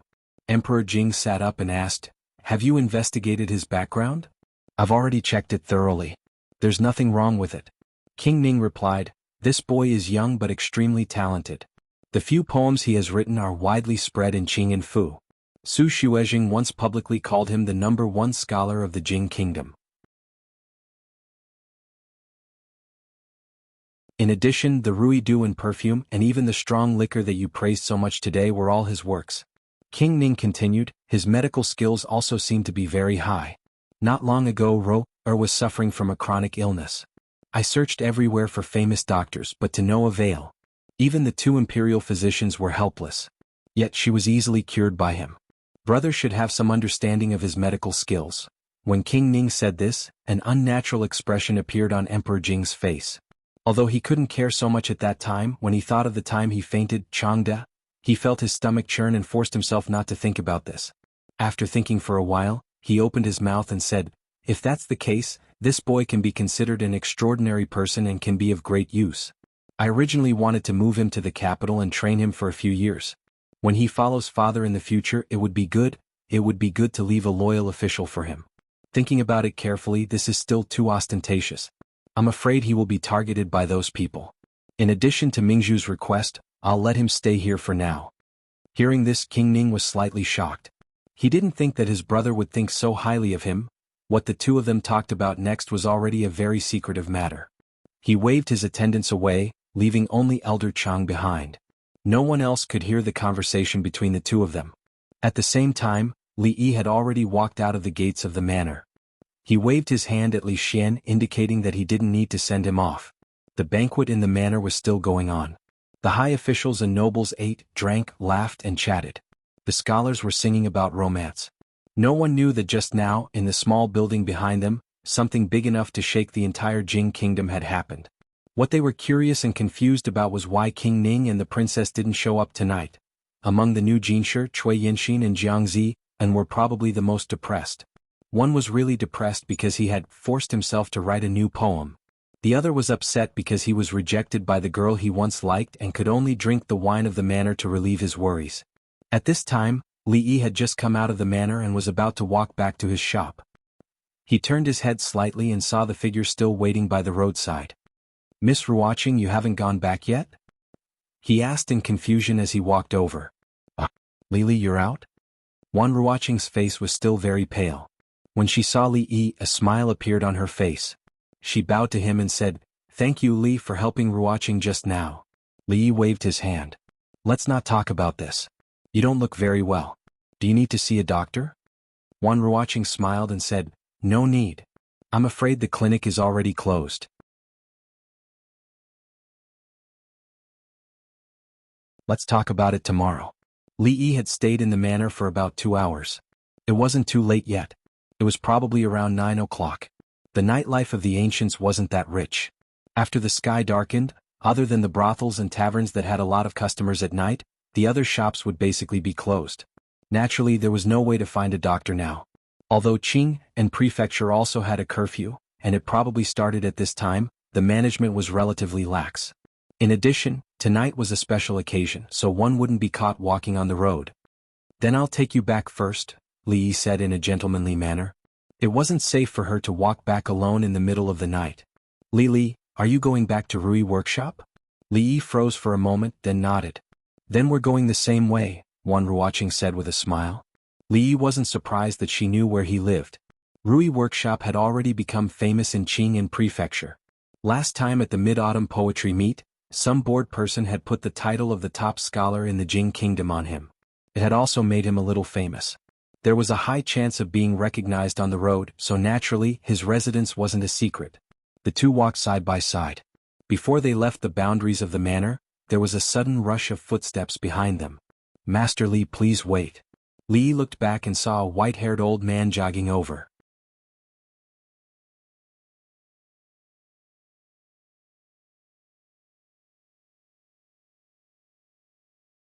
Chapter 173. The old man looked a little familiar. After thinking for a while, he remembered his identity. He was one of the imperial physicians who had been scolded by Steward Chang like a grandson just now. They were both old, but this imperial physician obviously didn't live as well as the other. After being scolded, he didn't even have the courage to talk back. "I'm Lu Jimin, the new imperial physician of this dynasty. Milord Li, please stay." This white-haired imperial physician Lu was old. He trotted all the way out of the prince's mansion and was still out of breath at this moment. "Milord Lu, is there something urgent?" Li Yi thought in his heart, could it be that His Majesty's illness was acting up again? This time he wouldn't go back even if he was beaten to death. He only knew a little about modern first aid, but he knew nothing about medical skills. After all, medical skills were real skills. Even if he digested all the books about Chinese medicine in the library, he couldn't become a famous doctor. If His Majesty really died and he had an alibi, he couldn't be blamed, right? Moreover, this old man claimed to be the imperial physician of this dynasty and the dean of the Royal Medical College of the Jing Kingdom. He might be one of the best doctors in the whole country. If he couldn't do anything, it would be useless for him to go. Imperial physician Lu stood in the same place for a while and calmed his heartbeat. Then he looked at Li Yi and asked with a smile, "Milord Li, do you know medical skills?" Compared with the ministers in the capital, the imperial physician's rank was not high, but it was much higher than a small county officer of the 8th rank, so there was no need to call him milord. But he just saw with his own eyes that His Majesty appreciated this young man very much. What's more, if he hadn't saved His Majesty in time, he probably wouldn't have the opportunity to stand here now. Instead, he would be discussing with another medical deputy about who would be the first to lose his head. His Majesty's health had always been their biggest concern. This time, His Majesty suddenly fainted, and there was a great possibility that he would never wake up again. Even if he was present at that time, he couldn't guarantee that he could definitely save His Majesty. To some extent, the young man in front of them had done a lot for them. Putting all these aside, as a doctor, he was also extremely curious about the method Li Yi had used to save His Majesty. If they could learn this method, they wouldn't be at a loss when similar situations occur in the future. If they could spread this method to the world, allowing all doctors and even ordinary people to grasp it, how many lives would be saved? It would be a great deed that would benefit the people for generations to come. Medical skills? Li Yi was stunned for a moment, then he looked at Imperial Physician Lu and said, "Sorry, I don't know anything about this." What he said was the truth. Any middle school student in the 21st century would know a little about CPR and artificial respiration. Could it be that all of them knew medical skills? Imperial Physician Lu just casually asked. If he didn't know medicine, how could he treat His Majesty just now? In her heart, she had long regarded him as a person with extraordinary skills. As long as he waited for Li Yi's affirmative answer, he could continue to delve into this topic. At this moment, his mouth was opened halfway, but the words he wanted to say were blocked. After a moment of stunned, Imperial Physician Lu showed a dry smile on his face and said, "Milord Li is too modest. To be honest, I want to ask Milord Li for advice about the treatment just now." Speaking of this, Imperial Physician Lu glanced at Wan Ruoqing, who was beside Li Yi, but he didn't say the following words. His Majesty went out incognito this time, and even the civil and military officials in the court didn't know about it. Of course, he couldn't mention it in front of outsiders. Wan Ruoqing understood his meaning. She looked at Li Yi and said with a smile, "Milord Li still has something important to do, so Ruoqing will leave first." "What, Milord Li? We are all friends. You don't have to be so polite." Li Yi waved his hand, looked at Imperial Physician Lu and said, "Milord Lu, it's late and I have to send my friend back. Why don't we talk while walking? It's really inappropriate for this girl to walk alone in the middle of the night. I will accompany Milord Li for a walk." Imperial Physician Lu glanced at Wan Ruoqing and moved his eyebrows. Wan Ruoqing understood and silently walked behind them, keeping a distance from them. This old man thinks too much. It's good to have Miss Wan accompanying him. Who wants an old man to accompany her? When Li Yi was thinking about this in his heart, Imperial Physician Lu had already whispered, "I don't know if Milord Li can teach me the method of treating His Majesty just now. Milord Li knows that His Majesty's body is not well. If something like today happens again in the future, we can save His Majesty in time."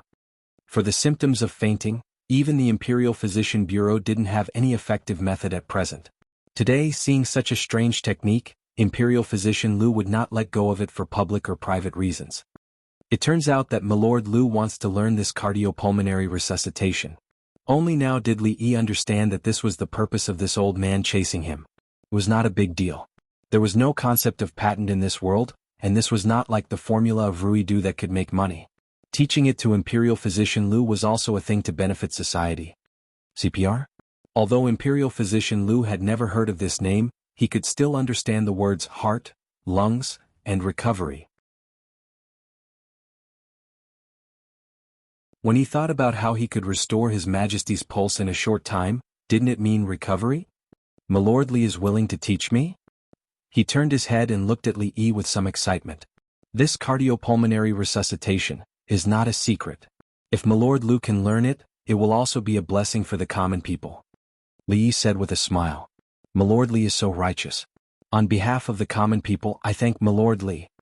Imperial Physician Lu cupped his hands at Li Yi and said seriously, "Milord Lu is too courteous." Li Yi waved his hand. When he spoke again, he had already started to introduce to Imperial Physician Lu the suitable occasions for CPR, the specific procedures and things to take note of. As the Imperial Physician and the Dean of the Jing Kingdom's Royal Academy of Medicine, Imperial Physician Lu was like a student who thirsted for knowledge. His face was solemn and he carefully remembered every word that Li Yi said in his heart.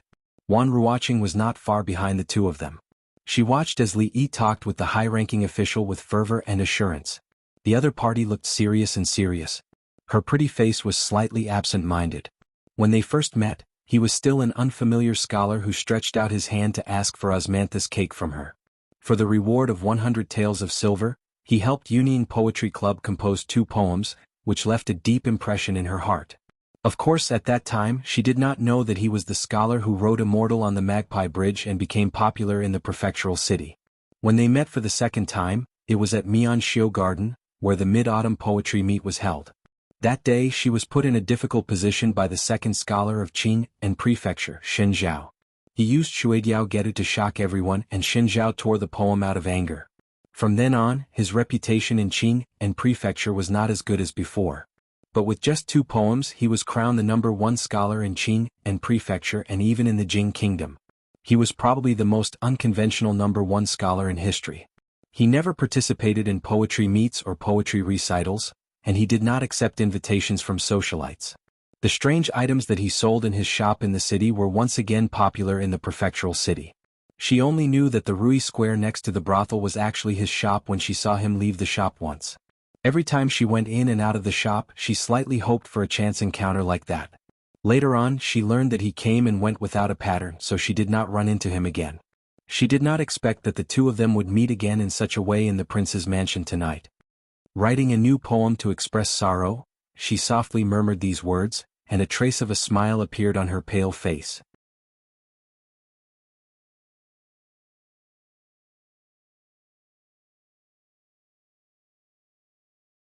Chapter 174. In this way, this CPR can save lives in times of crisis and has the power to reverse the situation. If this skill can be popularized, it can not only reduce many unnecessary casualties in the army, but also be used in the common people. It's really a wonderful skill that will benefit the common people and the future generations. Your Excellency, Li should take the first credit. Li told all the details about CPR to Dr. Lu. He didn't need to explain the principle. As the imperial physician and the head of the imperial physicians in the palace, it was like showing off one's slight skill in front of an expert if he talked too much in front of him. It was very important. After listening to Li Yi, Dr. Lu asked some questions about the details along the way. When he finally understood it completely, Li Yi had almost reached the door. I've been a doctor for dozens of years, but I've never heard of this CPR. I wonder which famous doctor is your master? Dr. Lu certainly didn't think that this unique secret skill was created by the young county magistrate Li in front of him. Although he was the imperial physician, he didn't think that his medical skills were the best in the world. In this world, there were still some famous doctors who devoted themselves to medical skills and didn't care about official career. In Dr. Lu's view, this CPR must be created by one of them. And this county magistrate Li was very likely to be their disciple or successor. To be honest, I don't know the name of the person who taught me this skill, Li Yi said with a little regret. What do you mean? Dr. Lu looked at him in doubt. It was a winter a few years ago. Li Yi's expression was solemn as he started to spout nonsense with a straight face. It was a cold winter that year. The north wind was biting cold and the snow blocked the mountain. One morning, I opened the door and saw a white-haired old man lying in front of the door.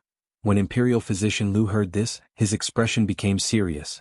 According to the plot of the novel, this old man should be the famous doctor of the present age. It's snowing so heavily outside. If I left him alone, I'm afraid that the old man would freeze to death in front of the door. So, I helped him into the house and made him some ginger soup to warm him up. Then I asked him to stay at home for a few days. When the snow melted, the old man bade farewell and left. Before he left, he taught me the CPR technique and I haven't heard from him since then. Li Yi sighed. His gaze was unfocused, and a nostalgic expression appeared on his face.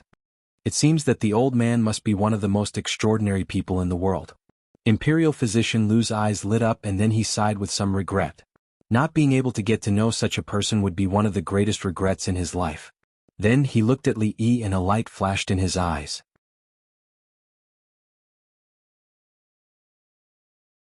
He said, "Just now when I talked with Lord Li, I found that Lord Li has a lot of unique views on medicine. It's really a waste of your talent to be a small county lieutenant here. Why don't I recommend Lord Li to the Imperial Physician Bureau and let Lord Li join the Imperial Physician Bureau? What do you think?" Since this magistrate Li had interacted with a famous doctor for a few days, who knew what else he had learned other than CPR? After all, those people were moving treasures. Even the Imperial Physicians Bureau valued the medical experience they had accumulated over their lifetime. Li Yi sighed in his heart. From the officials to the emperor in the Jing kingdom, they were all the same. They wanted someone to be an official just because they didn't agree with him. He hadn't even taken office as a county lieutenant, but the Imperial Physician Bureau had offered him an olive branch. What was so good about the Jing kingdom? He didn't have a wife, a maid, or a sister-in-law. It was better to be a small county lieutenant here. Li Yi made a comparison and found that being a county lieutenant in Anxi County was not so bad. He turned his head to look at Imperial Physician Lu with a smile and said, "Lord Lu, you're off topic." Imperial Physician Lu expressed his regret that Lord Li refused his proposal, but he could only regret it. If Lord Li didn't want to go to the Imperial Physician Bureau, he couldn't force him. When Imperial Physician Lu sighed, Li Yi raised his head. The signboard of Rui Workshop was already close at hand. Unknowingly they had arrived at the door. Before he could say a few words to Miss Ruoqing, Li Yi saw that she was still far behind them. He felt a little sorry in his heart and walked over to her and said, "Where does Miss Ruoqing live?" "Just in Rui." Wan Ruoqing smiled and raised her head to point at the brothel next to Rui Workshop. As soon as she raised her arm, she suddenly felt dizzy, and then she was swept by a deep tiredness. The last consciousness she had was probably that familiar voice anxiously calling, "Miss Ruoqing, Miss Ruoqing." After that, she completely lost consciousness. "Lord Lu, what's wrong with Miss Ruoqing?" In a room in the backyard of Rui Workshop, Li Yi watched Imperial Physician Lu withdraw his hand from Ruoqing's wrist and asked, "It's okay." Imperial Physician Lu smiled and said, "Lord Li, don't worry. This girl is just too tired and physically weak. In addition, her monthly period is coming and she occasionally has a cold. I'll prescribe some medicine. If she takes it as a hint, she will recover in 2 days." Imperial Physician Lu went to write the prescription. Fang stood by the bed and looked at the beautiful girl lying on the bed of the son-in-law. He didn't understand it for a while. Didn't the son-in-law say that he was going to attend a banquet when he left? Where did he bring a girl back? Was the banquet held in the Jade Courtyard? Or the son-in-law said that he was going to attend the banquet was actually a cover, and his real purpose was to go there to have fun? But if he wanted to have fun, everyone was a man, so Fang could understand. But there was no need to bring a girl to his home. "Son-in-law, it's so late at night and the pharmacy is closed. There is no place to buy medicine." Fang no longer thought about where Li Yi picked up the beautiful girl at night and said while holding the prescription, "It doesn't matter. You take me to the pharmacy and there will be a way to buy medicine." Imperial Physician Lu heard the words and said with a smile, "Tonight, County Magistrate Li did him a lot of kindness. Helping him do some small things was also a repayment. The identity of the Dean of the Royal Medical College was very useful at some times." Imperial Physician Lu and Fang didn't go out for a long time and came back with a few medicines.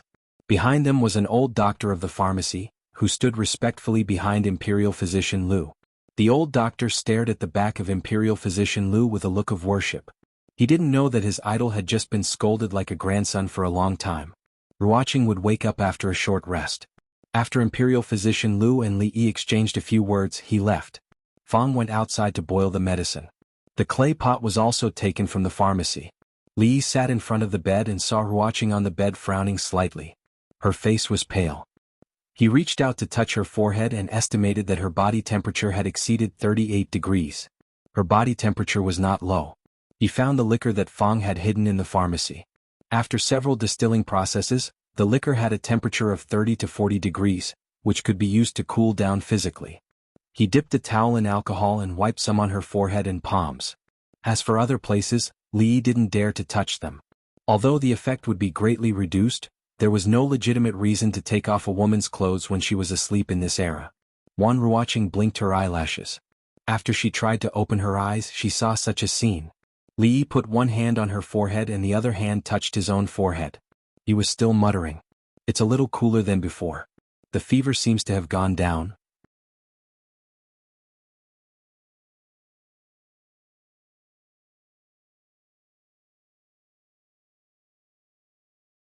Chapter 175.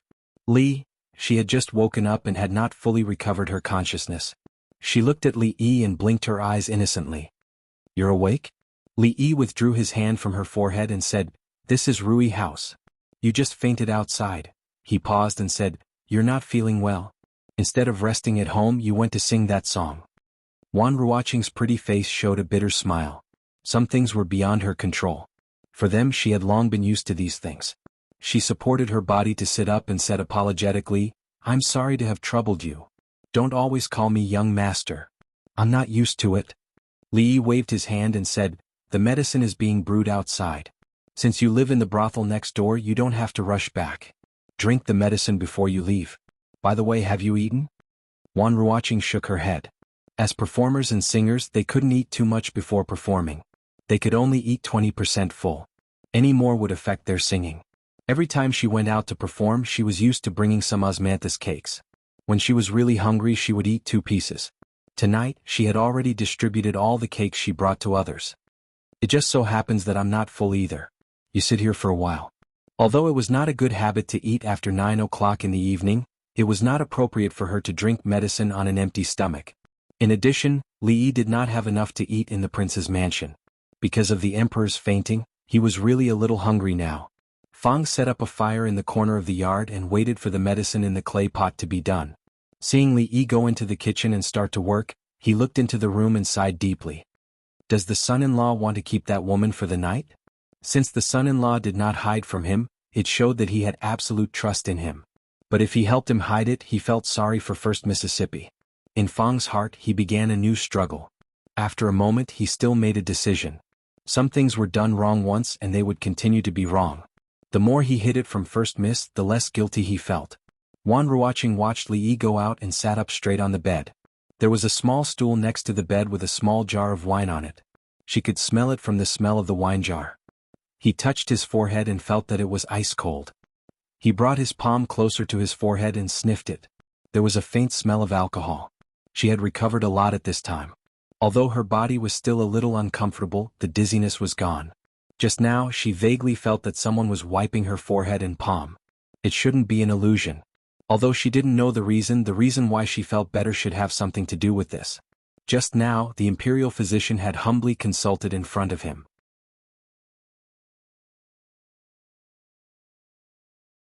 His medical skills should be very good.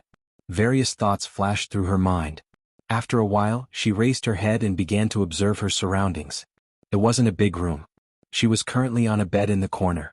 The room's furnishings were very simple. There was a bed, a table, and a chair. There was a wooden shelf with toiletries on it. It was easy to see at a glance. There were no books, brush, ink, paper, or inkstone in the room. On the wall opposite her, there was a strange painting. The reason why it was strange was that this painting was obviously not the mainstream painting method, nor was it a three-dimensional painting that she had seen before. Instead, it was somewhat similar to the painting method on the sky prayer lantern that she still had in her collection. The lines were extremely simple and casual. The thing in the painting was like a house cat. It had 3 whiskers on its left and right sides. Its eyes and nose were small round dots. There was no mouth, and there was a strange thing on its left ear, which she had never seen before. A strange scholar, a strange painting. Thinking about it this way, it didn't seem that strange anymore. The porridge on the stove would take a while to be ready. Li Yi came in with a bowl, walked to the bed and handed it to her, then said, "Drink more brown sugar and ginger water, it's good for your body." Brown sugar and ginger water could disperse the cold, stop coughing and stop vomiting. It was much gentler than drinking medicine. Of course, Imperial Physician Lu said that her menstruation was coming. Menstruation was the meaning of the great aunt. Brown sugar could replenish the blood, so it should be good for her to drink it, right? Li Yi did not stay in the shop for long, so the furnishings in the room were very simple. But because he had to cook for himself, the kitchen had all kinds of utensils, seasonings and so on. Brown sugar and ginger were all there. Wan Ruoqing took the bowl in a daze. As a woman, she naturally knew the effects of brown sugar and ginger water. Every month, when her menstruation came, she would cook some to drink almost every day. What did he mean by what he just said? Did he know that she? Thinking that the white-haired old man was an imperial physician in the palace, Wan Ruoqing's pretty face turned red. When Li Yi returned to the kitchen, he looked at her strangely. This woman was really strange. Just now, her face was as white as paper, and now it turned red. The porridge was ordinary porridge with 2 side dishes. It was not a good habit to eat at night, but it was okay to indulge once in a while. After Wan Ruoqing drank the medicine, Li Yi sent her to the door. Entering the entrance of the brothel, Li Yi was surprised to find that Rui Square and the place where Wan Ruoqing lived were only separated by a wall. "Sister Ruoqing, you are back? How was the prince's mansion? Did you have fun?" It was a young girl who opened the door.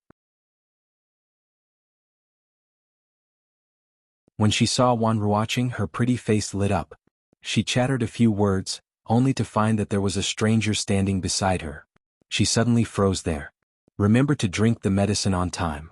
Li Yi exhorted her, waved his hand and turned back. Hearing the girl ask several times, such as, "Sister Ruoqing, who is he?" the sound of the door closing came from behind. In Rui Square, the expression on Fang's face was obviously much more relaxed. The son-in-law did not keep the girl for the night, so there was no need to consider the problem of loyalty. It was the best ending for both the son-in-law and eldest Mississippi. In Prince Ning's mansion, Cui Yinxin gulped down another mouthful of wine. His head was already dizzy. Brother Cui bottoms up. Opposite him Jiangzi, and raised his wine cup. Tonight the two could be regarded as brothers in hardship. One was hurt and the other was humiliated. Unexpectedly they had a feeling of sympathy for each other. She is just a minor 8th-rank county officer, and she dares to humiliate me like this. That actress is also blind. When the appointment of the imperial court comes, Brother Xian will at least be a 7th-rank official, but she actually ignores Brother Xian. Cui Yinxin's tone was still indignant. After saying that, he did not forget to stab Jiang Zian in the back. A trace of gloominess appeared in Jiang Zian's eyes. He raised his head and drank up the wine in his cup but did not speak. That seems to be County Magistrate Liu? Cui Yinxin put down his wine cup, glanced around and saw a person not far away. After a moment of surprise he walked over there.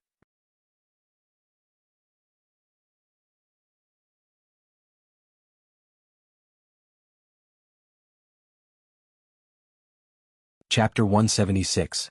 Cui Yinxin and Jiang Zian were both from Qing'an Prefecture, but they weren't students of Anxi County, so they didn't have much contact with County Magistrate Liu before.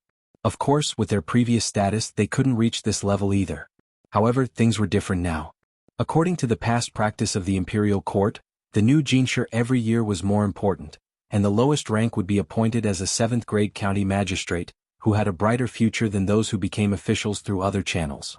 In this way they naturally had the qualifications to be on an equal footing with County Magistrate Liu.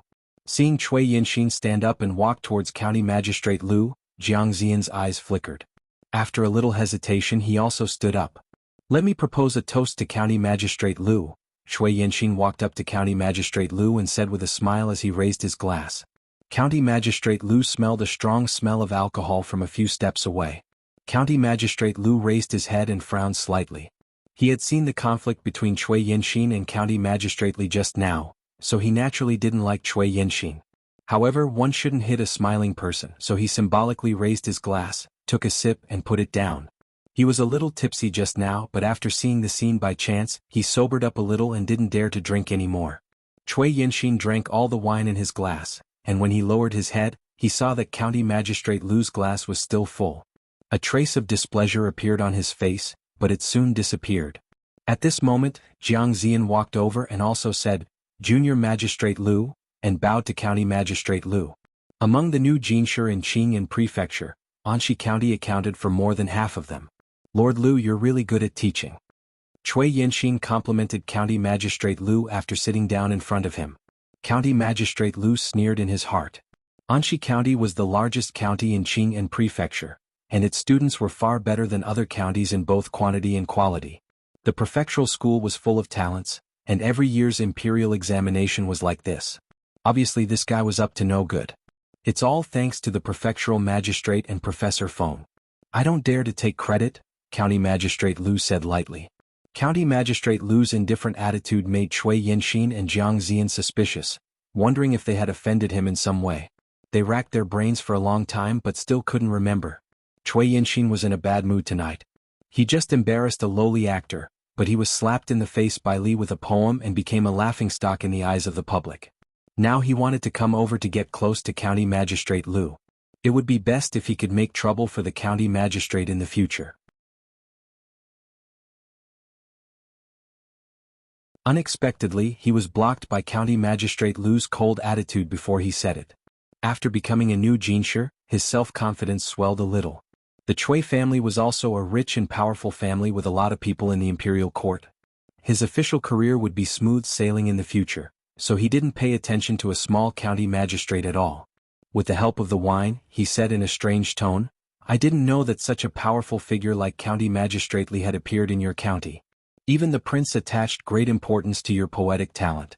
County Magistrate Liu's subordinates are really full of talents."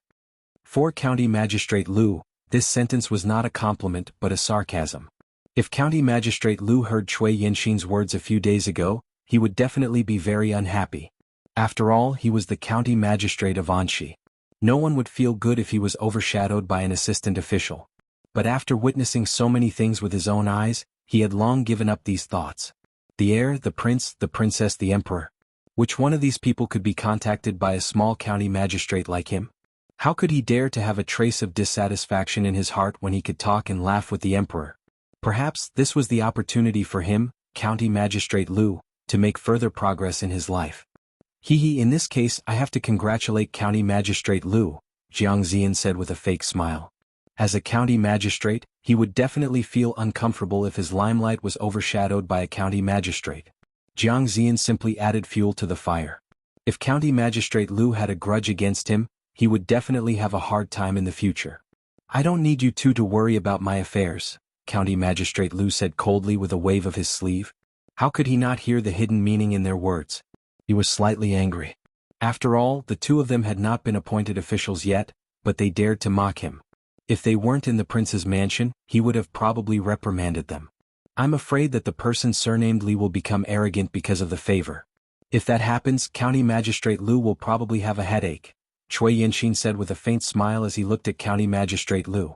It was already somewhat presumptuous for a new Jinshi to say such words to a county magistrate.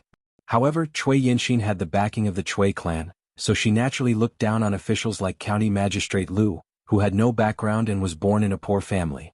Secondly, she really drank a lot tonight. This place was remote and there was no one around, so she naturally spoke more casually. Hearing this, County Magistrate Liu couldn't help but stand up from his seat no matter how good-tempered he was. However, before he could reprimand them, another stern voice suddenly exploded behind them.